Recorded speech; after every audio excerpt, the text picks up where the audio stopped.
They win.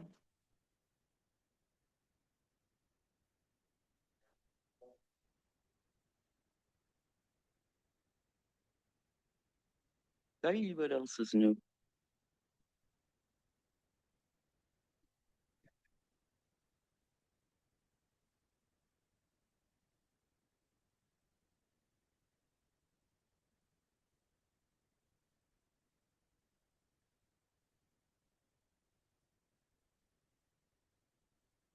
Okay, we'll call to order the village board work session for June 2nd at 5:02 p.m. Kelly, would you please note the roll? I have no announcements. Discussion items. Village of DeForest Strategic Plan, Bill Chang.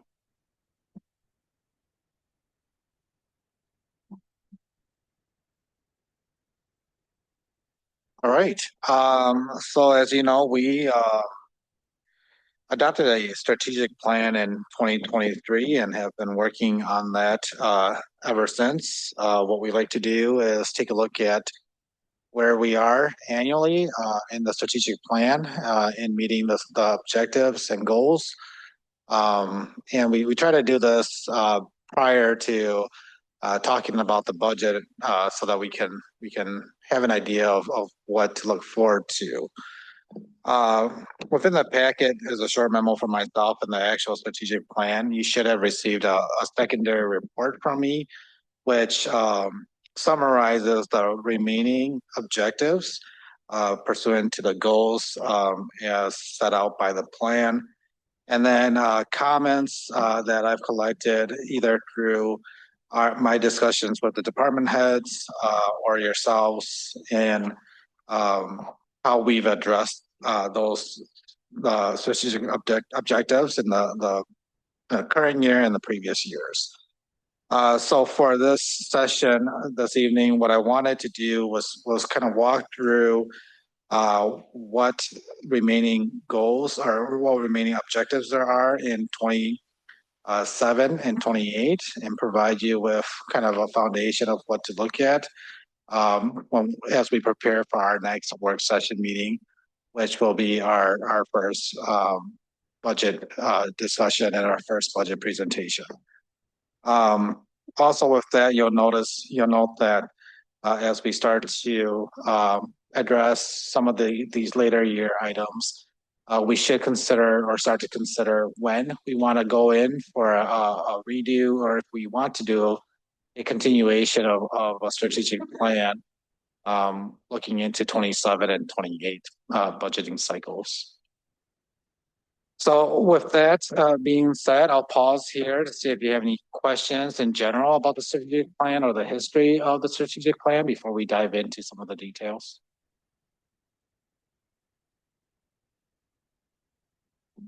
Guess not. Okay.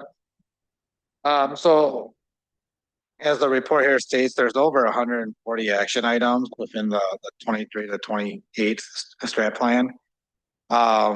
Of all the objectives, staff has either started or have completed um, all the objectives except for about 21 objectives, which some of them are sprinkled between 23 and 25, 2023 and 2025. Majority of them are remaining in 28 and 27 and 28. Now, I will say that the dates aren't specific, meaning that we have to hit them in that specific year. It was suggested at the time when the plan was created to prioritize the earlier year items, and you'll see that a lot of the earlier year items try to address things like the relationships between the village board, trustees, the public, staff, really looking at some of the what at the time seemed to be the higher priority items. So with that being said, again, there are about 21 objectives remaining. You can see that they kind of centralize around definition of policies. Those are more internal facing. And then external facing are centralized around kind of the tension, distrust between village board, staff, and community, primarily the communication and transparency of the board and the village, and then with the community in general. And so you'll see under number 7, strategic goal there. There's 3 items that I think we can really start to address even this year in 2026. Holding quarterly community roundtables. I know Colleen's invested in having community conversations, having or creating regular opportunities for staff to discuss and solve issues identified internally by trustees. We can start to build those into our work sessions. And then explore bringing an outside facilitator to conduct a personality or communication style training. So if you remember back some of the ones that have been on the board for some time, we did a personality assessment a few years back. We can bring that back here. I think it was kind of met with mixed reviews. So if you're looking for the page that I'm on the second page of the document that I handed out. We can bring that back in the 27 timeframe if that's something that again the board is interested in. Generally, we have a third-party facilitator come in. They provide a test or a quiz ahead of time to identify communication styles and personality styles, an assessment, and then we share those results and we work and exercise off of that. Again, if this board is interested, we can definitely bring that back. There are some strategic goals in here in regards to quality of life in DeForest, centering around transportation solutions. Alex and I have had very early preliminary discussions with the NPO on what public transportation may look like here in DeForest. We have not pursued it because that it's going to require some discussion. What does public transportation look like? And then topic area 10 here, again, addressing the growth in DeForest. Talking about representation, exploring at-large positions, elected positions versus ward representation. Again, addressing how we can get more folks interested and represented properly. And again, that's really addressing it that potential transparency and communication with the community in general. And then lastly, the largest category of items yet to be completed really centers around future growth of the village. Whether that's addressing TIF funding, addressing social fabric of the existing residential neighborhoods, creating a future utilities map or a future growth map, identifying utilities, service areas, municipal boundaries. That we are actually looking this year at a planning effort, a future growth planning effort to look where our current municipal utilities may be able to expand to without a significant investment like a pump station, looking at elevations, et cetera. So that is an objective that we intend to start this year, and then we expect that to run into next year. And then the last couple of objectives here has to deal with as we find this information or discover this information, how do we get the educational content out there, right? So part of the solution is to display and be transparent about the information that we collect. And so that future growth is not a surprise to the general population.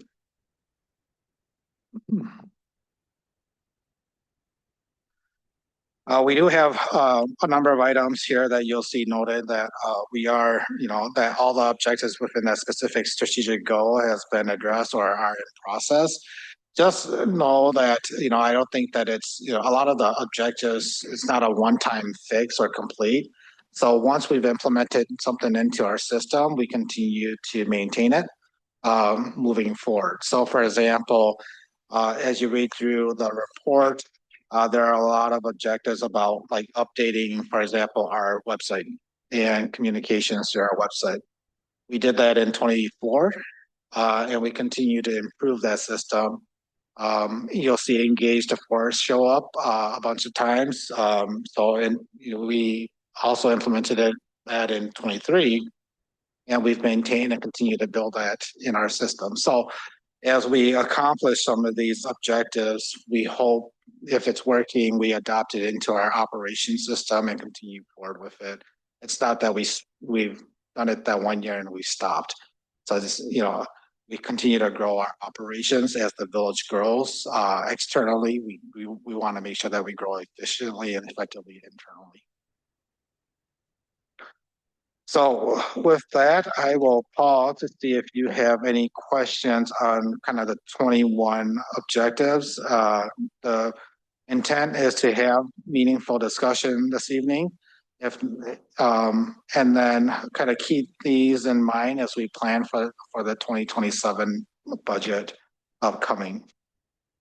The other thing to kind of realize here is you can see within the first 3 years of this plan, we've accomplished a lot in a short amount of time. We've addressed over 100 objectives. So looking forward, we have 2 years left in the plan. I think I'm safe to say that I think we could address a lot of the remaining plans within the next year.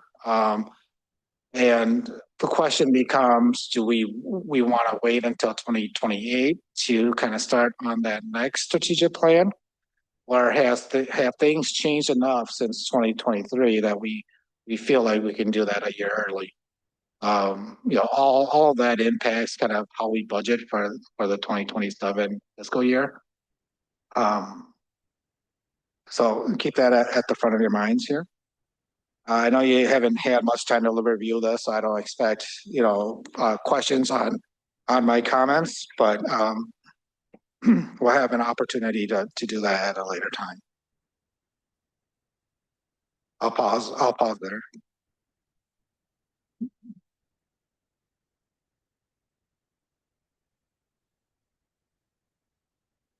Brad? Yeah, a lot of information, so thanks for sharing. Like you said, a lot to digest. A couple things that stood out, I just wanted to mention quickly, stood out to me is there's a few things in there about, housing, people who live and work here, who work here aren't able to live here, and then addressing the needs of 55 plus or seniors. I think some of that is in the works. I think you all have done a good job of trying to attract that and look for that for future opportunities. The couple of things that really stood out to me on number 11 there, find and develop educational content for residents that explains construction levy limits and all of that, and then how TIF works, because those are some of the things that I see a lot on social media, that there's a lot of mixed opinions on all different sides about all of this, and having something that you can point people to would be super helpful.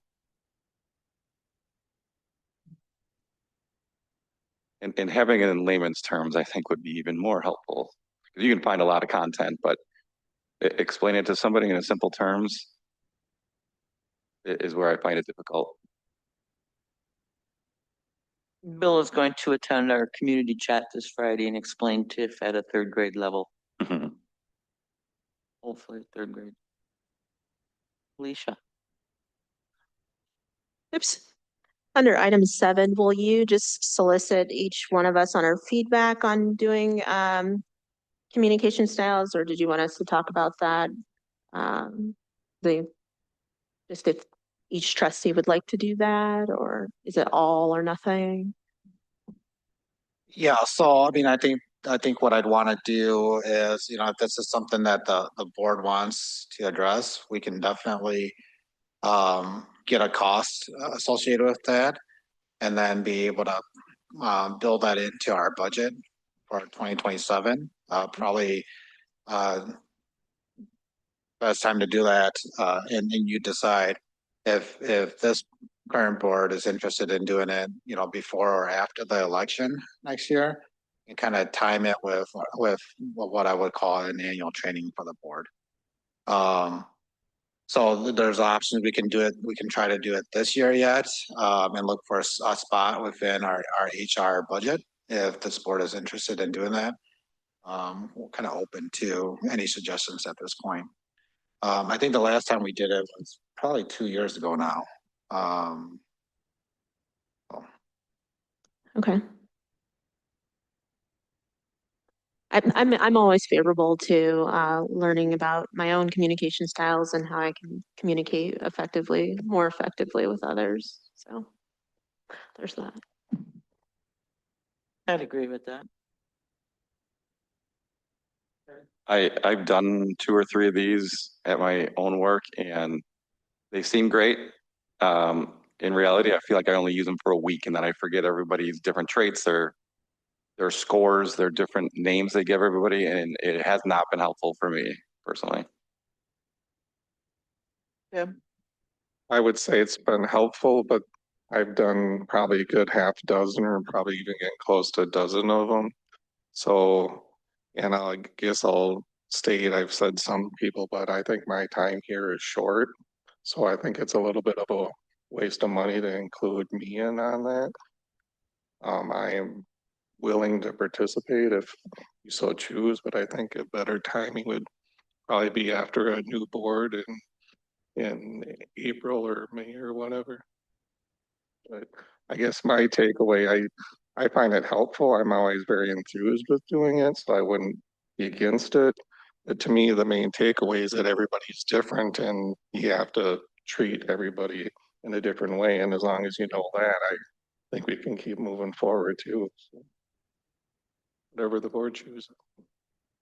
Yeah, and we want to bring you something that's valuable, right? So it's if you know, in the mindset of it being a traditional assessment, if that doesn't work for this board, that's fine. We can pivot and do something that may be more useful. You know, just thinking about exercises and how do we work on communications. To me, it's, you know, it's not something that you work on once every year. It's, you know, for it to be effective, you know, it needs to be practiced regularly. And so, you know, is there an ability for us to put a practice in place where we're doing that on a regular basis? At least I found that that's the best way to implement something like this.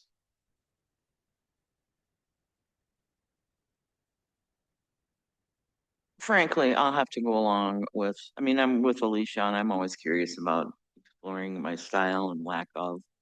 But I'll have to go along with Brad and Jim too, that I frankly can't even tell you what happened or when the last one was.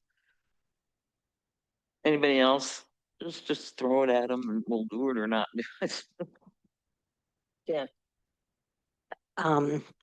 When we did this last a couple of years ago, I learned some things and I came away with some things. It's hard to remember all the details, but I think, you know, I kind of, along with, it sounds like many of you others, of course, I always want to improve my communication skills with people, and I know it needs to be different with people, but I feel like I try to do that on a daily basis, realize that people are different and get along and just realize that.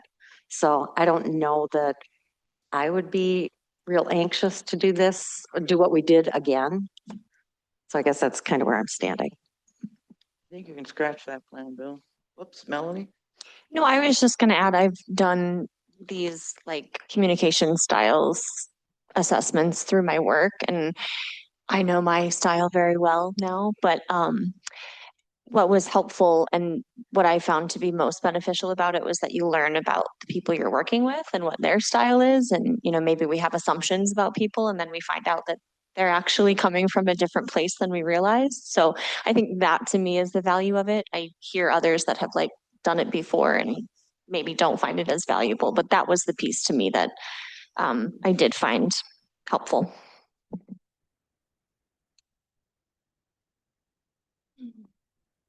So I don't need necessarily a complete answer. It might be, you know, some kind of a hybrid approach to this. what I'm hearing is that I think it's helpful for the board, whoever it is, to understand the person coming in, their communication style.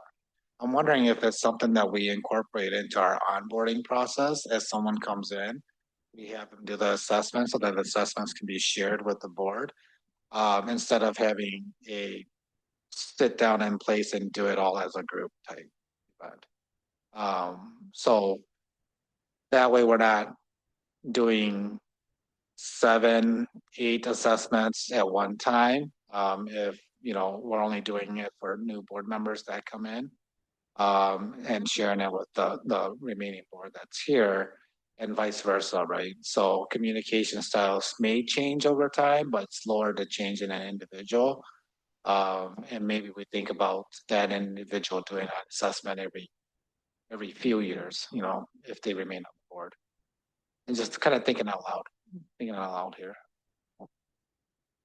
You just reminded me of something that I saw. I want to say it was some Prairie, but don't quote me on the municipality.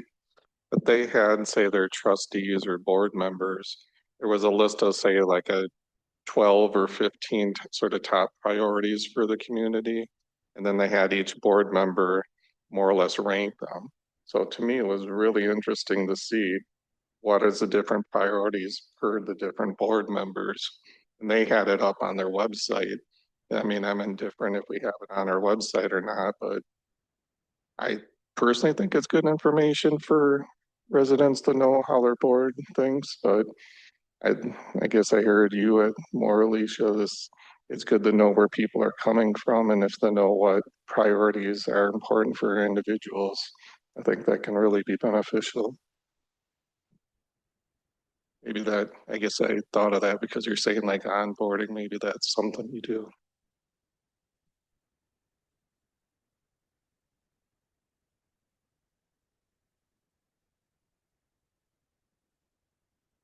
Any comments on waiting until the end of 2028 or waiting until 2028 to do or redo the strat plan, or is there any desire to try to do a new strat plan in 2027,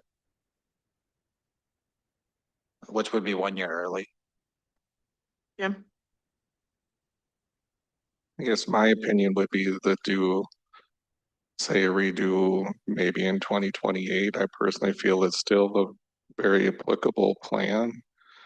I put the emphasis on, I tend to think it's a bit of my background, so I hesitate saying it, but I put an emphasis on the planning and figuring out the say the potential urban service area and things like that. I think that's gonna keep us pretty busy for a year.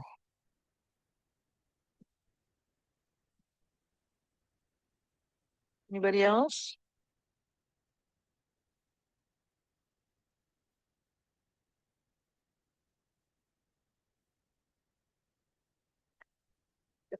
Any other comments on the remaining 21 items? I think a lot of the ones that have remained from previous years, which are highlighted, you can see on the screen here, are having to do with like holding quarterly roundtables, identifying issues, which isn't only taken on by staff, but would require some kind of commitment from the board. How do you feel about that? I know time is valuable.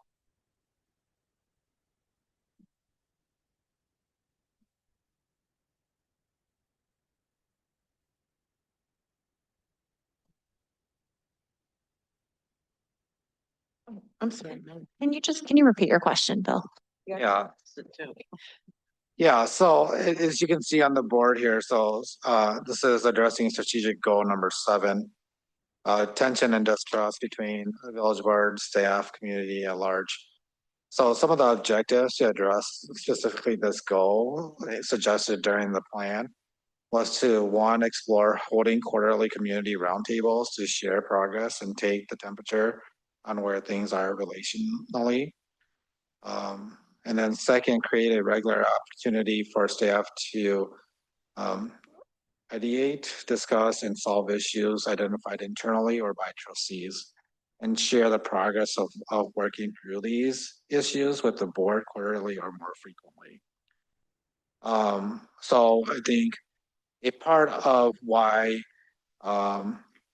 this has stalled previously was because I think at every our majority of the meetings, it was basically too busy or things were too far apart to kind of bring the group together.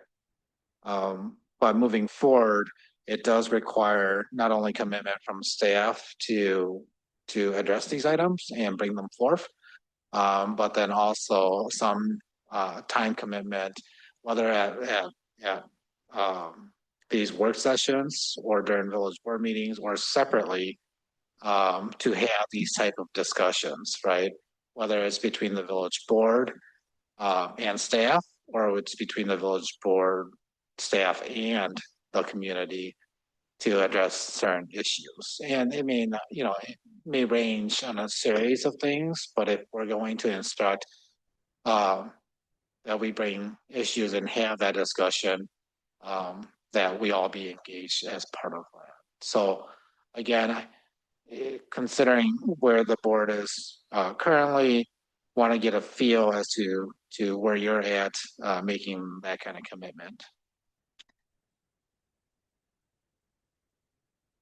I have a quick question for you, Colleen. How are your meetings going? Are they well attended or? So far, I've only had one.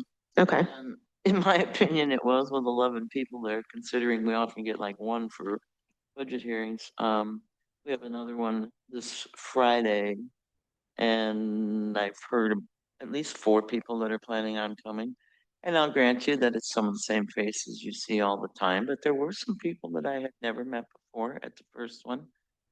Also, we've been a little hampered by holding them here in the morning. I do want to move them around day of the week and time of the day. It just so happens that with Bill doing a TIF presentation this week, it was easiest just to do it here, but it took a little heat from one person on social media about discriminating against people who work. Yeah, thanks for the feedback. I think just depending on, we all have varying schedules. And so I think the biggest challenge too is kind of getting outside of the norm to meet people who are working, I think is the feedback, working families and so that they can participate. And so, I'm always going to be open to make myself available to get out of those kind of meet people where they are. And maybe that means exploring different avenues. I don't know if it would be possible to do, something virtually, but it's an option as well. I kind of like the idea of the village board work session. Because frankly, I don't know that anything we cover is all that earth shaking in a work session. I think this could be really productive, and it's an hour that people already have set aside. And I'll shush Jim. I was gonna state about the same as far as I can think of a meeting not too distant past, and even this one I kind of think is gonna be shorter than the hour where we could try to hype up some more or less hot topics and try to get people here to have the conversations that it seems like they want to be more participating in our government. So that would be one way to do it, to have a little bit, say, more friendlier tone or less professional as far as timing and stuff. It'd be good to have people with open discussion. I do want to caution like going out, and I think it'd be hard to get us all together when it's not, say, a regular time. And also knowing in my background, just doing different other public informational meetings and stuff. And I guess I look at Stacy too, as it's very hard to draw people in, especially in summer when it's nice weather and things like that. So I don't know if we necessarily get a good attendance. So I think we need to be cautious of that and plan accordingly, I guess. Brad? Yeah, I really like the idea of a roundtable, more of a discussion than sharing information. I think we can do both, but I feel like the thing we hear a lot about, or at least myself, is that people come here and they want to have conversations with us and ask questions, and they don't feel like they can at these meetings. So setting aside that time where we can be a little bit more available to do that, I think would be really helpful and go a long way. Anybody else? Jen? I would agree with what Brad said. I think that makes a lot of sense. And going back to the whole thing, number 7, that opening statement, tension and distrust between the village board and staff. I don't feel that we have much of that, not any more than any other job. I don't think that that's a big problem. So I just think that we have the distrust yet from the community, and we just need more communication. So I guess that all kind of makes sense if we could incorporate that into these work sessions. So I'm hearing that I think this board favors having these discussions during the work session. So we'll take a look at setting aside a few of the work sessions to just kind of have a roundtable discussion. What I think we may do as far as setting up agenda is just picking out some of the hot topics of that time and kind of setting out opening it up for discussion at that time. We'll have to think about how do we set the agenda, because if something's upcoming on a future agenda that the board's going to have to vote on, whether we take that on and in the round table, or if we want to reserve that, separately as a discussion topic.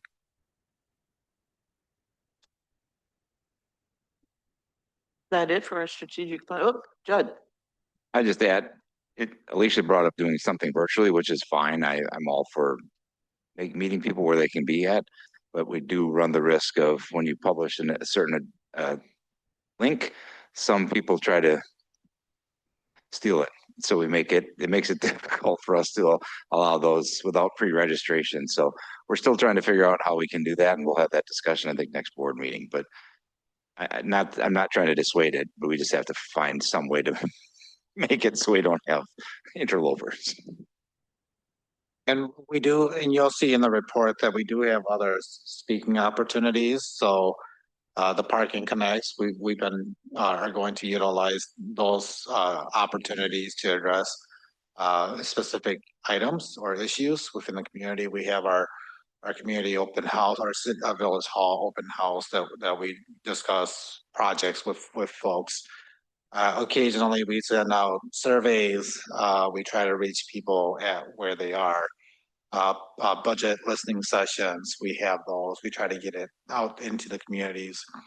It's not required by ordinance per se, but as developments come in, if they're impactful of neighborhoods, we've been requesting that the developers host their own neighborhood meetings. Those type of meetings have paid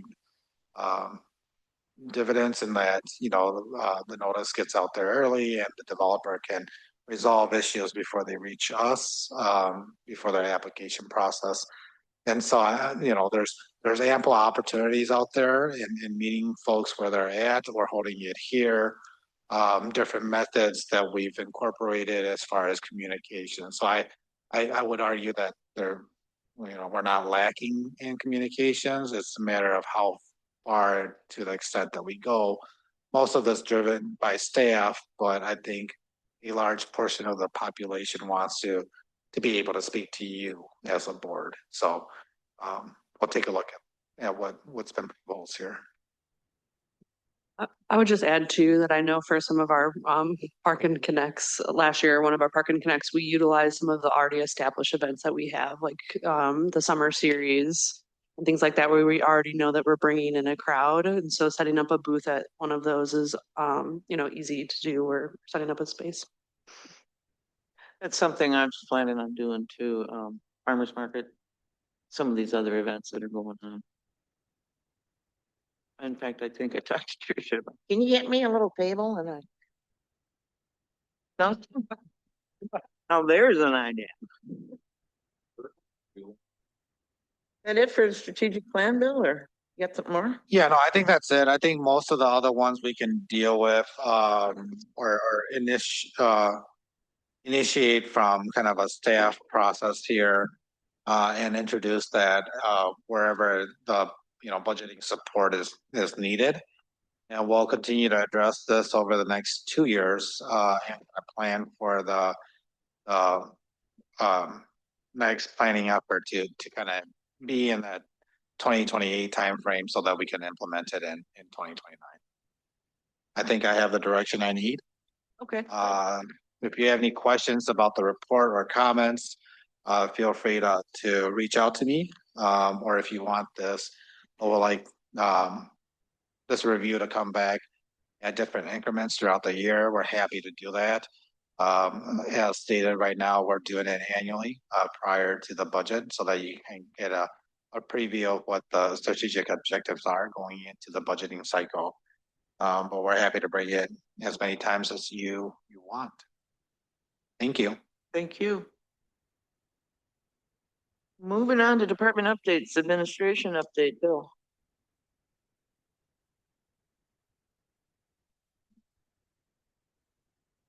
So 2 updates here. We are opening up negotiations with the Forest Professional Police Association. I believe our first meeting with the union is next week. As we work through that process, I believe Chief and I will update you as we go on. And so just wanted to relay that to you. Secondly here, as you know, we've started our management internship with Gavin. I want to also report that, we are coordinating efforts with the city of Verona, villages of Wanakee and McFarland, as they also have management interns. So, being able to get them out to see the development in different communities and learn from different experiences, I think is all a part of that internship experience. Any questions at all? Thanks. Yep. Finance update, Brandon. Yeah, so Bill had mentioned it at the beginning of the strat plan update, but just a reminder for the next workshop that we'll be doing that 2027 budget kickoff and just getting our thoughts about the budget priorities available. So just take some time, start thinking about that, and just come in next time with an open mind. Okay. Police department, I'm told Chief Olson does not have anything to present. Public service update, Judd? Just a quick update, Acre Parkway, where the progress is working, we should have, the water main completed by the end of the week. Then we'll move back again to the west end of the project and start working on the sanitary sewer next week, and then also connections, lateral connections. So that project is moving along at a good pace, so. But that's appreciated. Community development update, Alex. One other thing quick, sorry, Alex. Oh, I'm sorry. Seminole Way resurfacing is starting next Tuesday, so there'll be some other impacts there. Okay. Alex? We launched the Home Reach Forest program on May 20th, and so far it has not had the traction that we had hoped it would. We did receive 2 applications, but I think we were kind of bracing ourselves for an onslaught that did not occur.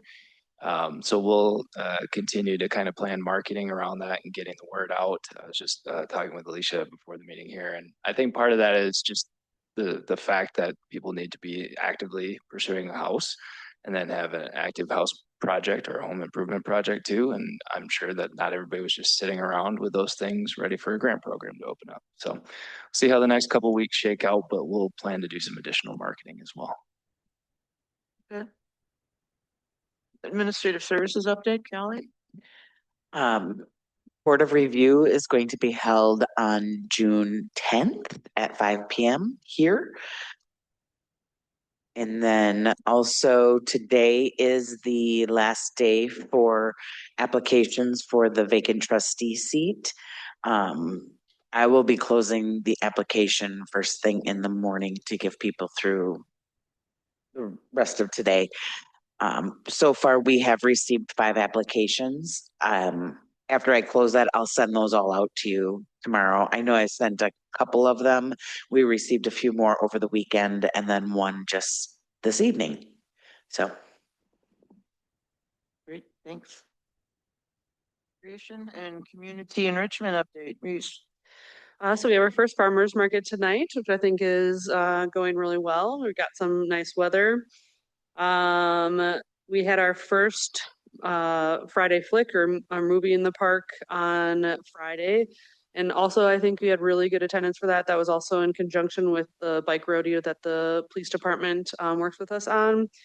I think we had 30 participants in the bike rodeo, and again, we had really good attendance. It's super nice us being able to start the movie a lot earlier with the new screen that we are renting, which I think hopefully families enjoyed. I got some good comments from some people. We have our next summer series event is this Thursday. Piano Fondue will be performing here in the park. And then this Saturday is Dragon Arts, so it's quite a busy time this week. So we'll have artists starting to set up on Friday. I think about at least 80 artists are going to be coming to set up Friday. And then we have 140 plus artists with 163 booths that are filled. And then Discover Wisconsin will actually be attending to film the event, and I think they'll be interviewing Trisha for a section to talk about the event. Trisha did get all the tiles sold for the America 250 mural. So we have 2 more classes that we're hosting that are the remaining tiles that need to be completed. One is on this Thursday, and then one is next Tuesday. And so then after next Tuesday, we'll start assembling the mural, and again, hoping to have that displayed and unveiled for the 4th of July. So the library is allowing us to use a space there to be able to put that together because it's a big puzzle, ultimately. And then we are still looking for judges to help with the parade for 4th of July. So if you're interested, please let me know so that we can get connected with you.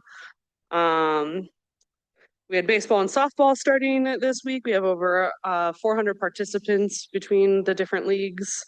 The complex is up and running, keeping us busy there. We have all of our summer programming starting in the next 2 weeks, which I didn't even get a number for that.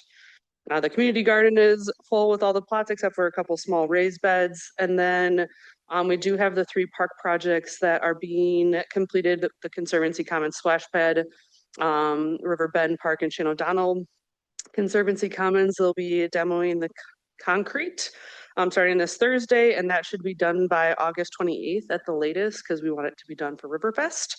And then River Bend and Shane O'Donnell will be done in October. Okay, a lot of action.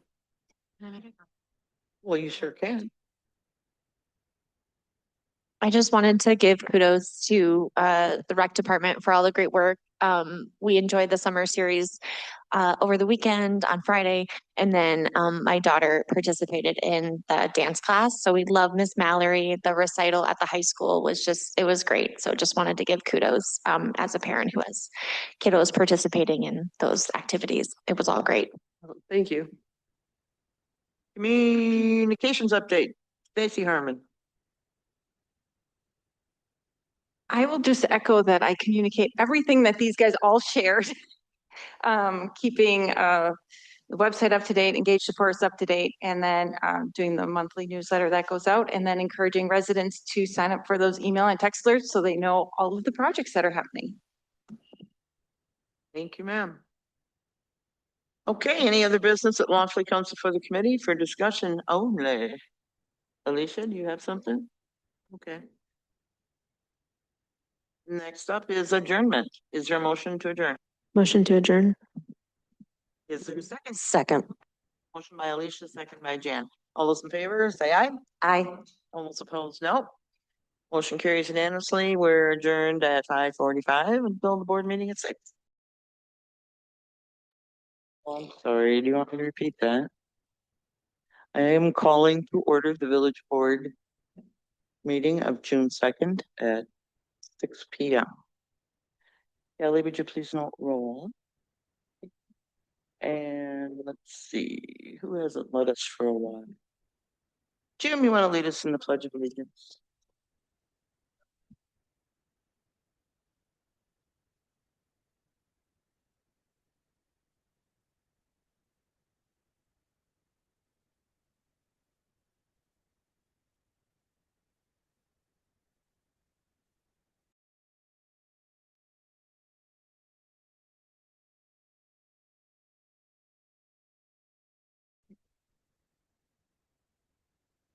Number 4 on our agenda is announcements.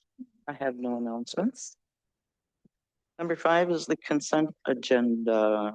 Does anyone want anything separated out? Could you separate out 5.1.2? Okay. Separating out 5.12, leaving us with 5.11, approving submittal of the DNR compliance maintenance annual report and the resolution authorizing village finance director to issue a facility bond to Cascade Development. Motion to approve? Motion by Brad, is there a second? Second. Seconded by Alicia. Any discussion? Good work on 5.11. I'm sorry, I didn't hear you. I just said good work. We passed with flying colors and nothing was found, which is great. We did. Good job, guys. Okay, all those in favor of the passage of these 2 resolutions indicate by saying aye. Aye. All those opposed, no. Motion passes unanimously. Resolution 2026-065, resolution authorizing the village finance director to issue a municipal revenue obligation to LCG Properties DeForest LLC. Go ahead, Brad. Yeah, sorry, I just had a question about where was this property exactly? I was trying to figure it out and was struggling, and then it read to me that there was a payment on September 1st, and it made it sound like it was an annual or continuous payment and not a one-time deal. I just wanted to verify. Bill, Brandon, who's taking? So, this bond correlates to Lake City Glass property. It's in tax increment district number 6. In that village entered into a development agreement with Lake City Glass, and they started construction, I believe, 2 years ago now. At the end of the season, construction season there. Constructed through last year, completed construction last year, assessment this year, and they've met their guaranteed value pursuant to the development agreement this year. So the next step in that development agreement is to issue the municipal revenue obligation bond, promising that we will make payment for the tax increment financing to Lake City Glass or LCG over the next, I believe, 7 years. Off the top of my head here, those payments are made, the first payment coming in 2028 and each year thereafter until the total bond amount is paid off. Good, Brad? Okay. Is there a motion to approve resolution 2026-065? I'll make that motion. Thank you, Jim. Is there a second? I'll second. Okay, Melanie, seconds. Motion by Jim, second by Melanie to approve 2026-065. All those in favor indicate by saying aye. Aye. Aye. Those opposed, no. Motion carries unanimously. Number 6, public appearances not related to anything on the agenda. We have nothing. We have no presentations, old business, no new business. We will go to 9.1, ordinance 2026-010. An ordinance approving a certified survey map redividing approximately 59 acres located west of Hickory Lane and southwest of Lindy Lane for industrial and commercial uses. Our staff presentation, Bill. I believe Alex is going to take this one. I'll take the next one. So you've got a memo in your packet from planner Mark Roffers. The next 3 items on the agenda are all associated with this proposed development. This is a proposed development of a 218,000 square foot distribution facility on Hickory Lane. The first item here is a CSM. For those of you who were here at the time, this was previously a site that had proposed development of 3 larger 295,000 square foot industrial buildings on it. This CSM would reconfigure that. Just for a little bit of background on where this project is at in its approvals. Planning and zoning did review this CSM as well as a conditional use permit at its meeting on May 26th. That conditional use permit included, among other things, conditions that the building be verified that it's solar ready, the development itself be EV ready with infrastructure installed, approval of emergency safety, security, and protective services plan, operational policies related to idling and vehicle idling based on Dane County's ordinances. I believe there's also conditions of snow and ice clearance practices according to the Wisconsin Saltwise. And then, as we'll see on a later item here tonight, some cost sharing provisions and the documentation that no wetlands on the facility site are present. So the development is also anticipated to come before planning and zoning on June 8th for site plan review. Exhibit A on your screen here is the reconfigured CSM. Couple things to point out. There are a couple new streets here. Juniper Street is a east-west across the north side of that parcel. Musclewood Lane connects Lindy Lane to that new street. And then a realignment of Cake Parkway to the south side of the site. There's also Outlot 1, which will be retained by the village for stormwater. And then lot 1 and 2 on the north side will be available also for stormwater, and then the potential commercial development as well. Whoever's got the mouse, if you could go to exhibit B. There.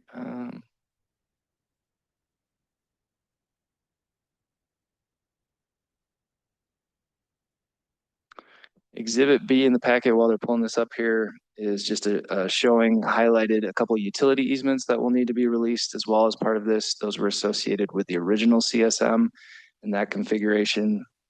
On June 16th, we've got a public hearing scheduled to vacate what you can see there, the current dedicated right-of-way of Cake Parkway in favor of the realigned one, should the CSM move forward. Can I ask the mouse, again, the anonymous mouse, to pull up the development agreement? It's on a future item. I just want to point out exhibit A to this and a reconfiguration that'll take place after the CSM, after the, the vacation takes place. This will be all the way at the end. So Lindy Lane currently extends all the way east to Hickory. And as part of this development, there'll be a proposed vacation of a portion of it highlighted there, hatched there, and the dedication of right-of-way for a cul-de-sac bulb. And then if you could pull up the ordinance, we can go right to that. Sorry, I'm making you bounce around. I'm doing my best Mark impression, so. So the ordinance itself, a lot of conditions contained in here are mostly cleaning up the CSM. I would say smaller details. A couple ones to point out here would be, as I mentioned, the dedication of right-of-way for that Lindy Lane, the future reconfiguration of that once we do proceed with the vacation. Another condition of approval here is number 5 there, add a drainage easement to the benefit of a drainage district, which was identified. A farmer came and made public comment at one of our meetings indicating that that would need to be addressed. And then at the last planning and zoning meeting, I believe Commissioner Simpson requested access restrictions along Hickory Lane as well. That's the last piece of this condition here.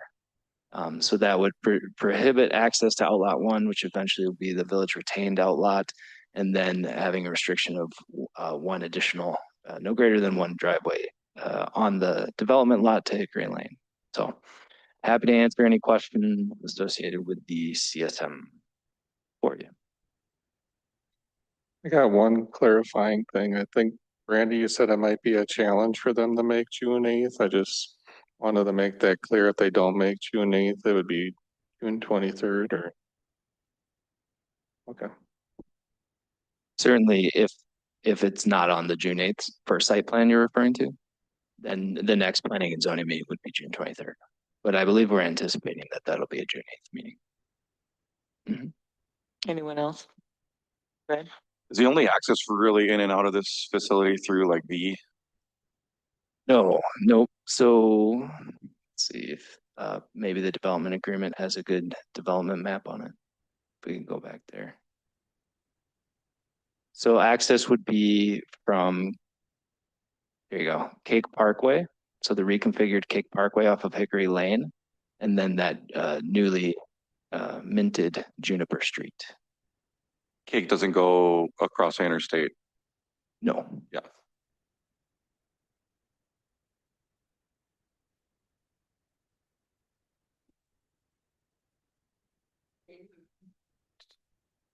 We do have one person registered to speak on this. Oh, I'm sorry.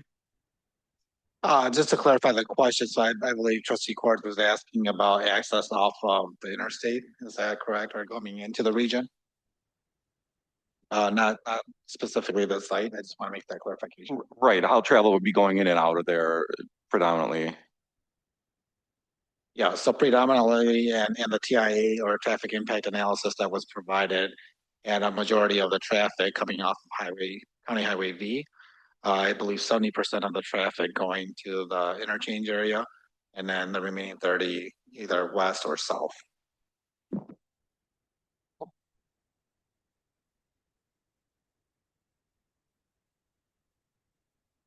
Are we good? All right, we do have one registrant to speak. That is Cass Sommerfeld. Is she on Zoom? She is not present in the room.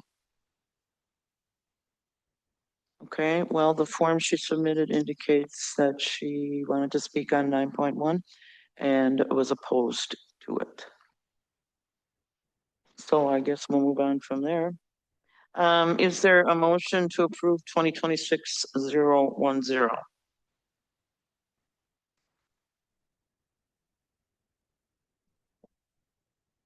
I'll make a motion to approve it as written. Thank you, Jim. A motion to approve, is there a second?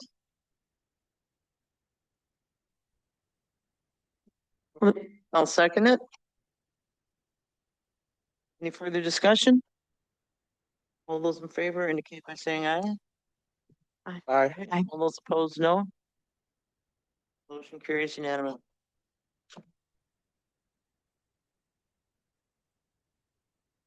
Nine point two, resolution 2026-067, a resolution authorizing village president and clerk to execute a development agreement with Ryan Companies US Inc. Staff presentation by Bill. So as you know, we like to accompany our certified survey maps or plats with a developer agreement. This development agreement is for public improvements associated with the project. As Alex had explained, there's a series of maps in here that shows the context of the property and surrounding areas. This map here shows the site plan or proposed site plan at this moment. And then there's different provisions within the development agreement specific to design requirements, construction requirements, things like insurance coverage, surety amounts, fees associated with the development. Specific to this development agreement that is unique to this project, like I stated, there was a traffic impact analysis conducted and found that there would be significant traffic impact to Hickory Lane intersection at Hickory Lane and County Highway V.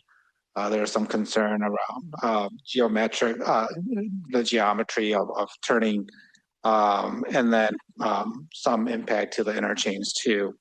And so for that, in negotiation through this development agreement, you'll see at the very end of the development agreement as part of the exhibit, an allocation of cost share for the improvements associated with the development agreement. Happy to answer any questions that you have at this time. I'll save the specifics since they were included in the packet here.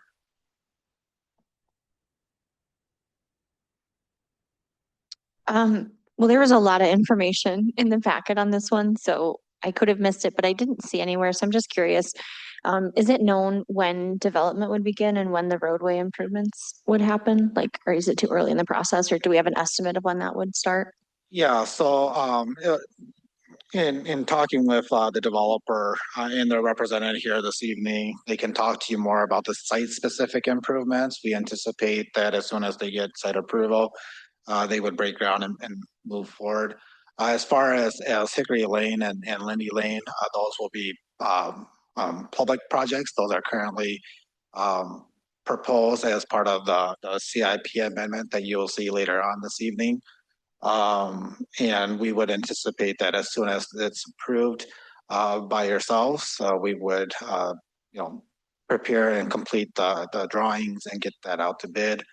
It's my understanding that the developer wants to open their doors in 2028. Excuse me. Anyone else have anything? Jim? So I think in our packet, there was different numbers or dollars amounts associated with different improvements. And I don't remember the exact number, but I want to say it was like around $500,000 for the interchange. Yep, 520,000 or. Yeah, so I can go through some of the cost sharing. So we took a look at what the traffic impact analysis was, and we contributed that to potentially what the traffic projections were in the region for that area. And so the cost sharing that we've come to agreement on is $1,139,000 contribution towards Hickory Lane. Again, Hickory Lane will be a public project. So the village would be responsible for that. That's a village obligation. As part of the Hickory Lane improvement is also the intersection at Hickory Lane and County Highway B. The intention there is to install traffic lights to help control that intersection. Contribution from the developer for that intersection is $190,000. As Alex had shared earlier, there is modification to go to Lindy Lane here first. To Lindy Lane, in rearranging that traffic, we were concerned about impacts at two intersections that would be very close together. And so developer is contributing $750,000 to that project. That is a public project also, so village will be owner of that. Those funds, all the funds will be escrowed within certain time, 30 days after this agreement is executed. And then Jim, pertaining to your specific question about the interchange at the interstate and County Highway B, pursuant to that TIA and distribution of traffic, developer has agreed to contribute $520,000 towards that project. The way that that's going to work is that the money will be put in escrow if the project moves forward, because there's still other approvals associated with that. Then we'd be able to pull from that escrow account. If the project does not move forward, that money goes back to the developer.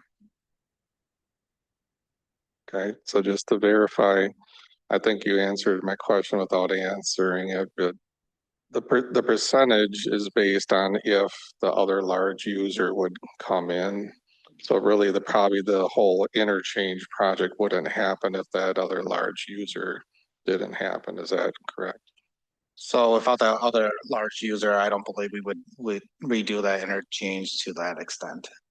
Okay. I can't answer as to whether or not we may consider doing some kind of improvement at that interchange, depending on time and traffic at that point. Okay, thank you.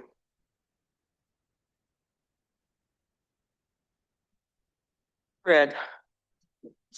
For A, B, and D, what is the total expense expected for those?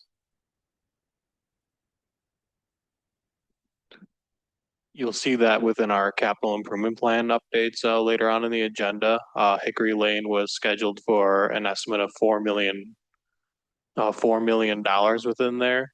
And within the development agreement, section A and section B was coded within there as an offset of revenue for the Hickory Lane adjustment. And then Lindy Ave was just about the $750,000. Or no, a little over 878,000 it turned out to be. So these were already pre-planned projects. We are throwing within here as a proposal for an amendment later on in the agenda. So this clarification, Hickory Lane has always been in the village's plans to update. It's reflected in our various financial plans. Lindy Lane, the realignment of that not necessarily in our plans, and that's why, the share of it is a lot larger there. Cake Parkway extension to the west boundary line has always been a part of the transportation plan. Exactly where that aligned, I think, had some flexibility. And that's why you see the proposed vacation of the old right of way for Cake Parkway and sliding that southward. Juniper Street, I don't believe was originally intended, but because the parcel is such a large parcel, we felt that it was necessary to have that across to the west side and naturally then split the industrial area from the commercial area. Jan? Oh, I forgot where I was, but okay. This is a lot of information that came down really fast. And I'm a little bit confused on the intersection itself. We don't know what kind of intersection it's going to be at this point, correct? Because we don't know Are you talking about the interchange? the interchange. That's what I meant, yeah. Correct. We have an estimate of potentially what improvements are needed for the interchange. The village board has not made a decision on that yet. We are in negotiation with the developer proposing improvements to the interchange, but that's still in negotiation. And so what we do know is that pursuant to the state's estimate of what that reconstruction is about $17 million thereabouts. And so as part of that, and we know that this project will impact that interchange, not necessarily looking at the budget of it, but looking at the traffic impact and associating that with the total budget. That's how we arrived at that $520,000. Okay, so what's concerning is the traffic impact, because we know it's going to be significant just from this particular venue. So if we go ahead with this tonight, 9.2, there's still a lot of other steps in this going forward. We're not really tied into it fully. Are you talking this project or the other projects? This project. So the conditional use permit for this project was approved at the Planning and Zoning Commission meeting. That's the entitlement for it. It's zoned for it. The development agreement is in coordination with the certified survey map that this board just approved. I believe the only remaining approval left is the site plan, which will come to the Planning and Zoning Commission. That does not come to the village board. So I would say a majority of the approvals necessary for this development has currently or has been given or is currently under consideration now. Okay, thank you.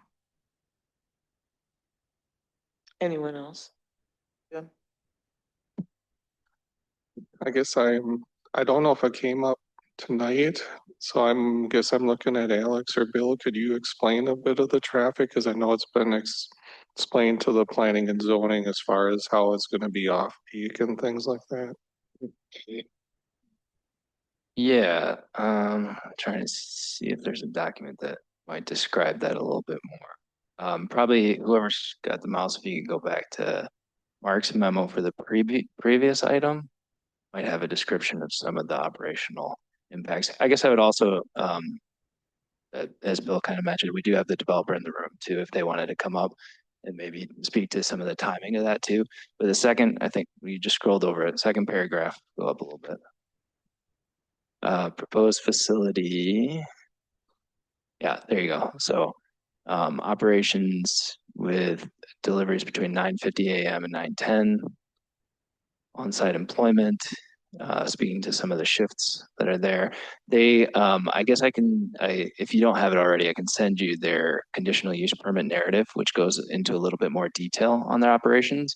But I guess, Patrick, if you wouldn't mind maybe just kind of explaining that too, that sounds like that would be helpful as well.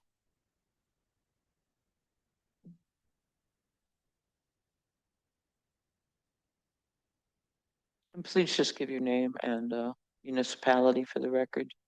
Yep, Patrick Marty, Ryan Companies, 309 North Water Street, Milwaukee, Wisconsin. Thanks. Go ahead. Can we go to the site plan?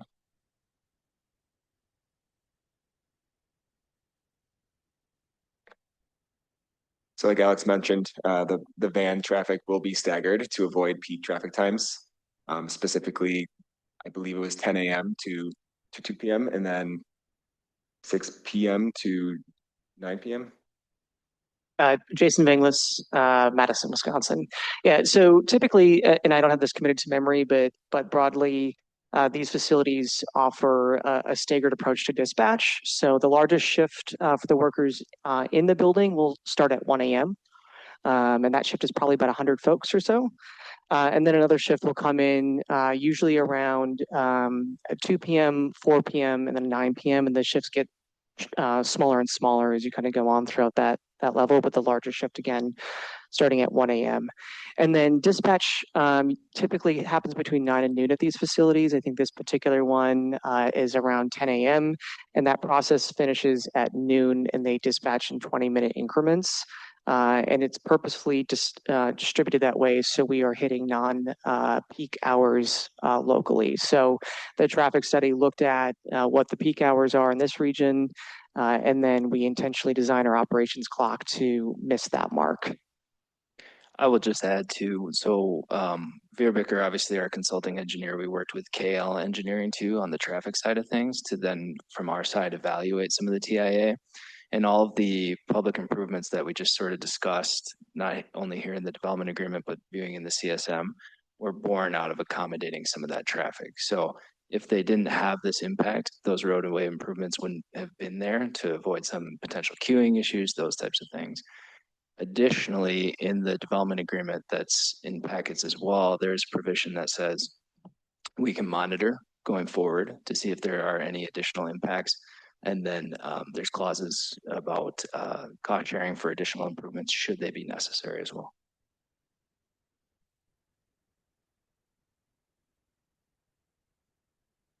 So you said your vans come out in 20-minute increments. How many vans maybe leave at one time? The waves, I believe, I'm not sure how deep this particular canopy queuing is. Patrick, I don't know if you know off the top of your head, but it's typically 30 to 40 vans in a wave. They all leave at once? They'll leave in staggered increments. So there's usually 4 to 6 columns of vans that are like 5 to 8 deep. And then by each lane is dispatched at one at a time. And so once that first column fully leaves the queuing or the loading pad, then the next one is allowed to leave, and then the next one, and then the next one. So the dispatch period takes about 5 minutes total, and then the next wave goes in.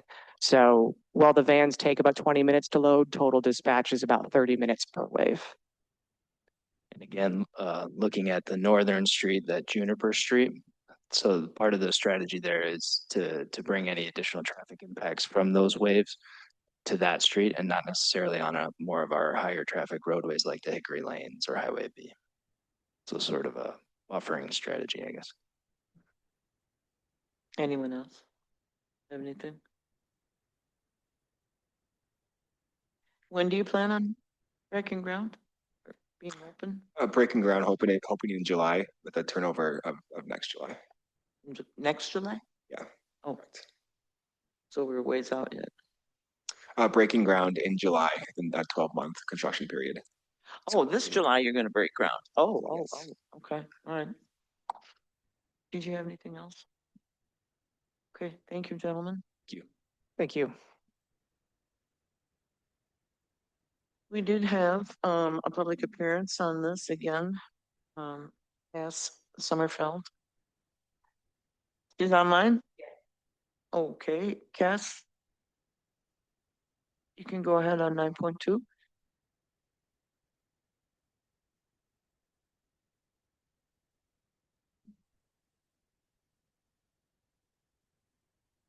Cass, if you could please state your name and municipality for the record.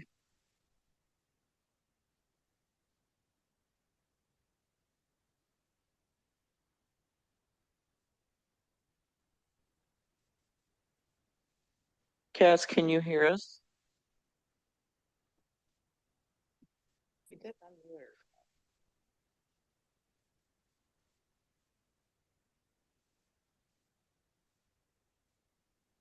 Suggestion? Yeah, we heard the record.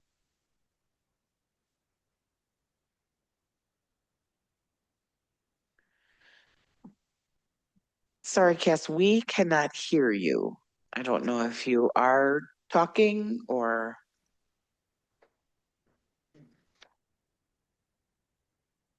I don't have a phone number here for her either. It showed that she has a microphone. She's on.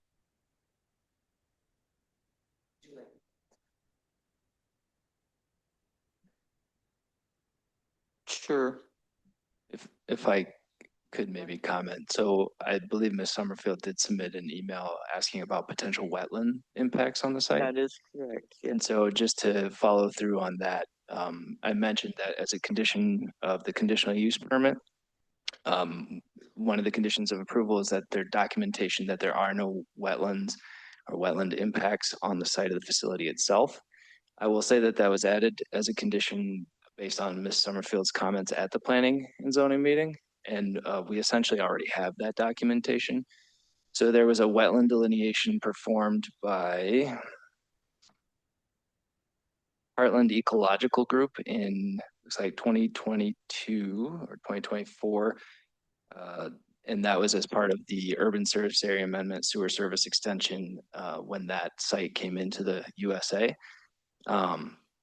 Did identify, field identify what like a 2-acre wetland closer to Highway V outside of the development, CSM portion of the development.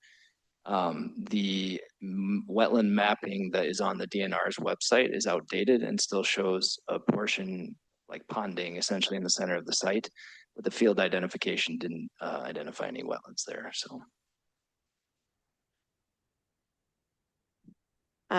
I did have the opportunity to read her email. I believe she was asking for a pause because the email from the DNR, she differentiated between I think the 3.72 and the 2.9 acres of wetland, but it looks like from reading Heartland's report that what they found like in the south was whatever they found was actually not functioning as a wetland, and so that's what was causing the discrepancy between the two, correct?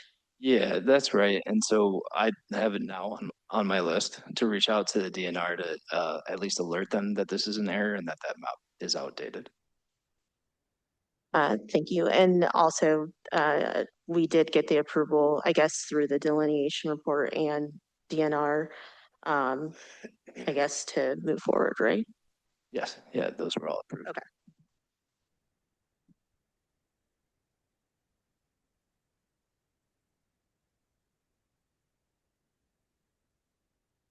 Hi, can you hear me? Yes, now we can. Hi. My name is it still okay for me to speak? Can you speak louder, please? There we go. Here. Okay.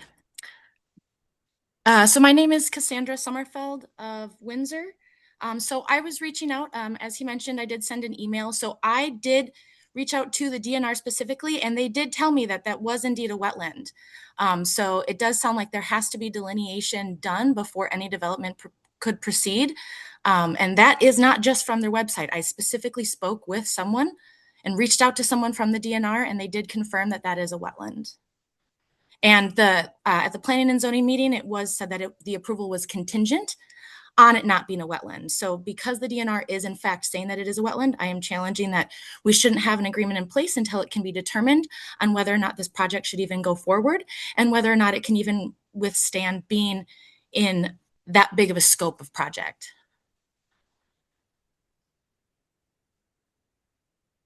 Thank you, Cass. Thank you.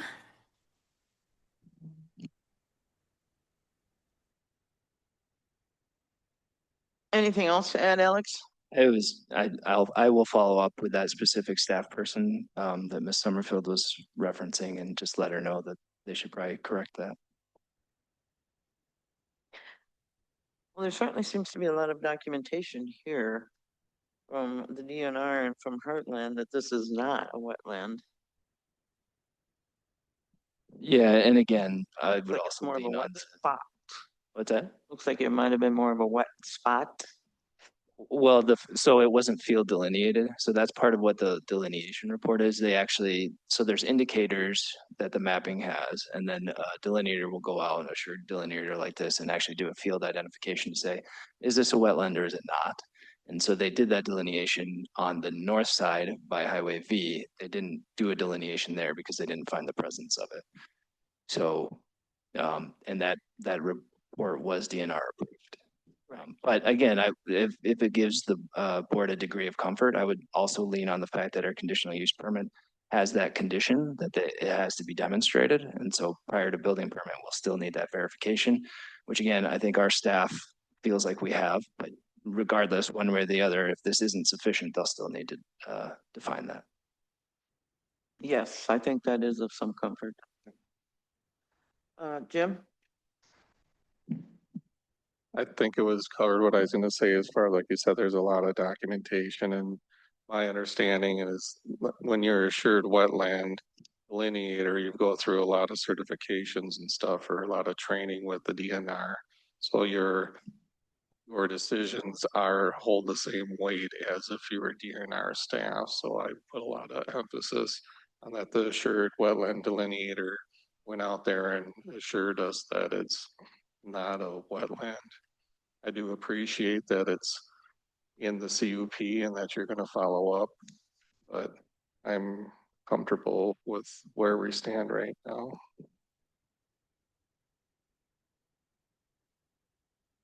Thank you, Jim. Is there anyone else? Okay, it's resolution 2026-067 that we are currently discussing. And is there a motion, please? Authorizing the village president and clerk to execute a development agreement with Ryan Companies, US, Inc.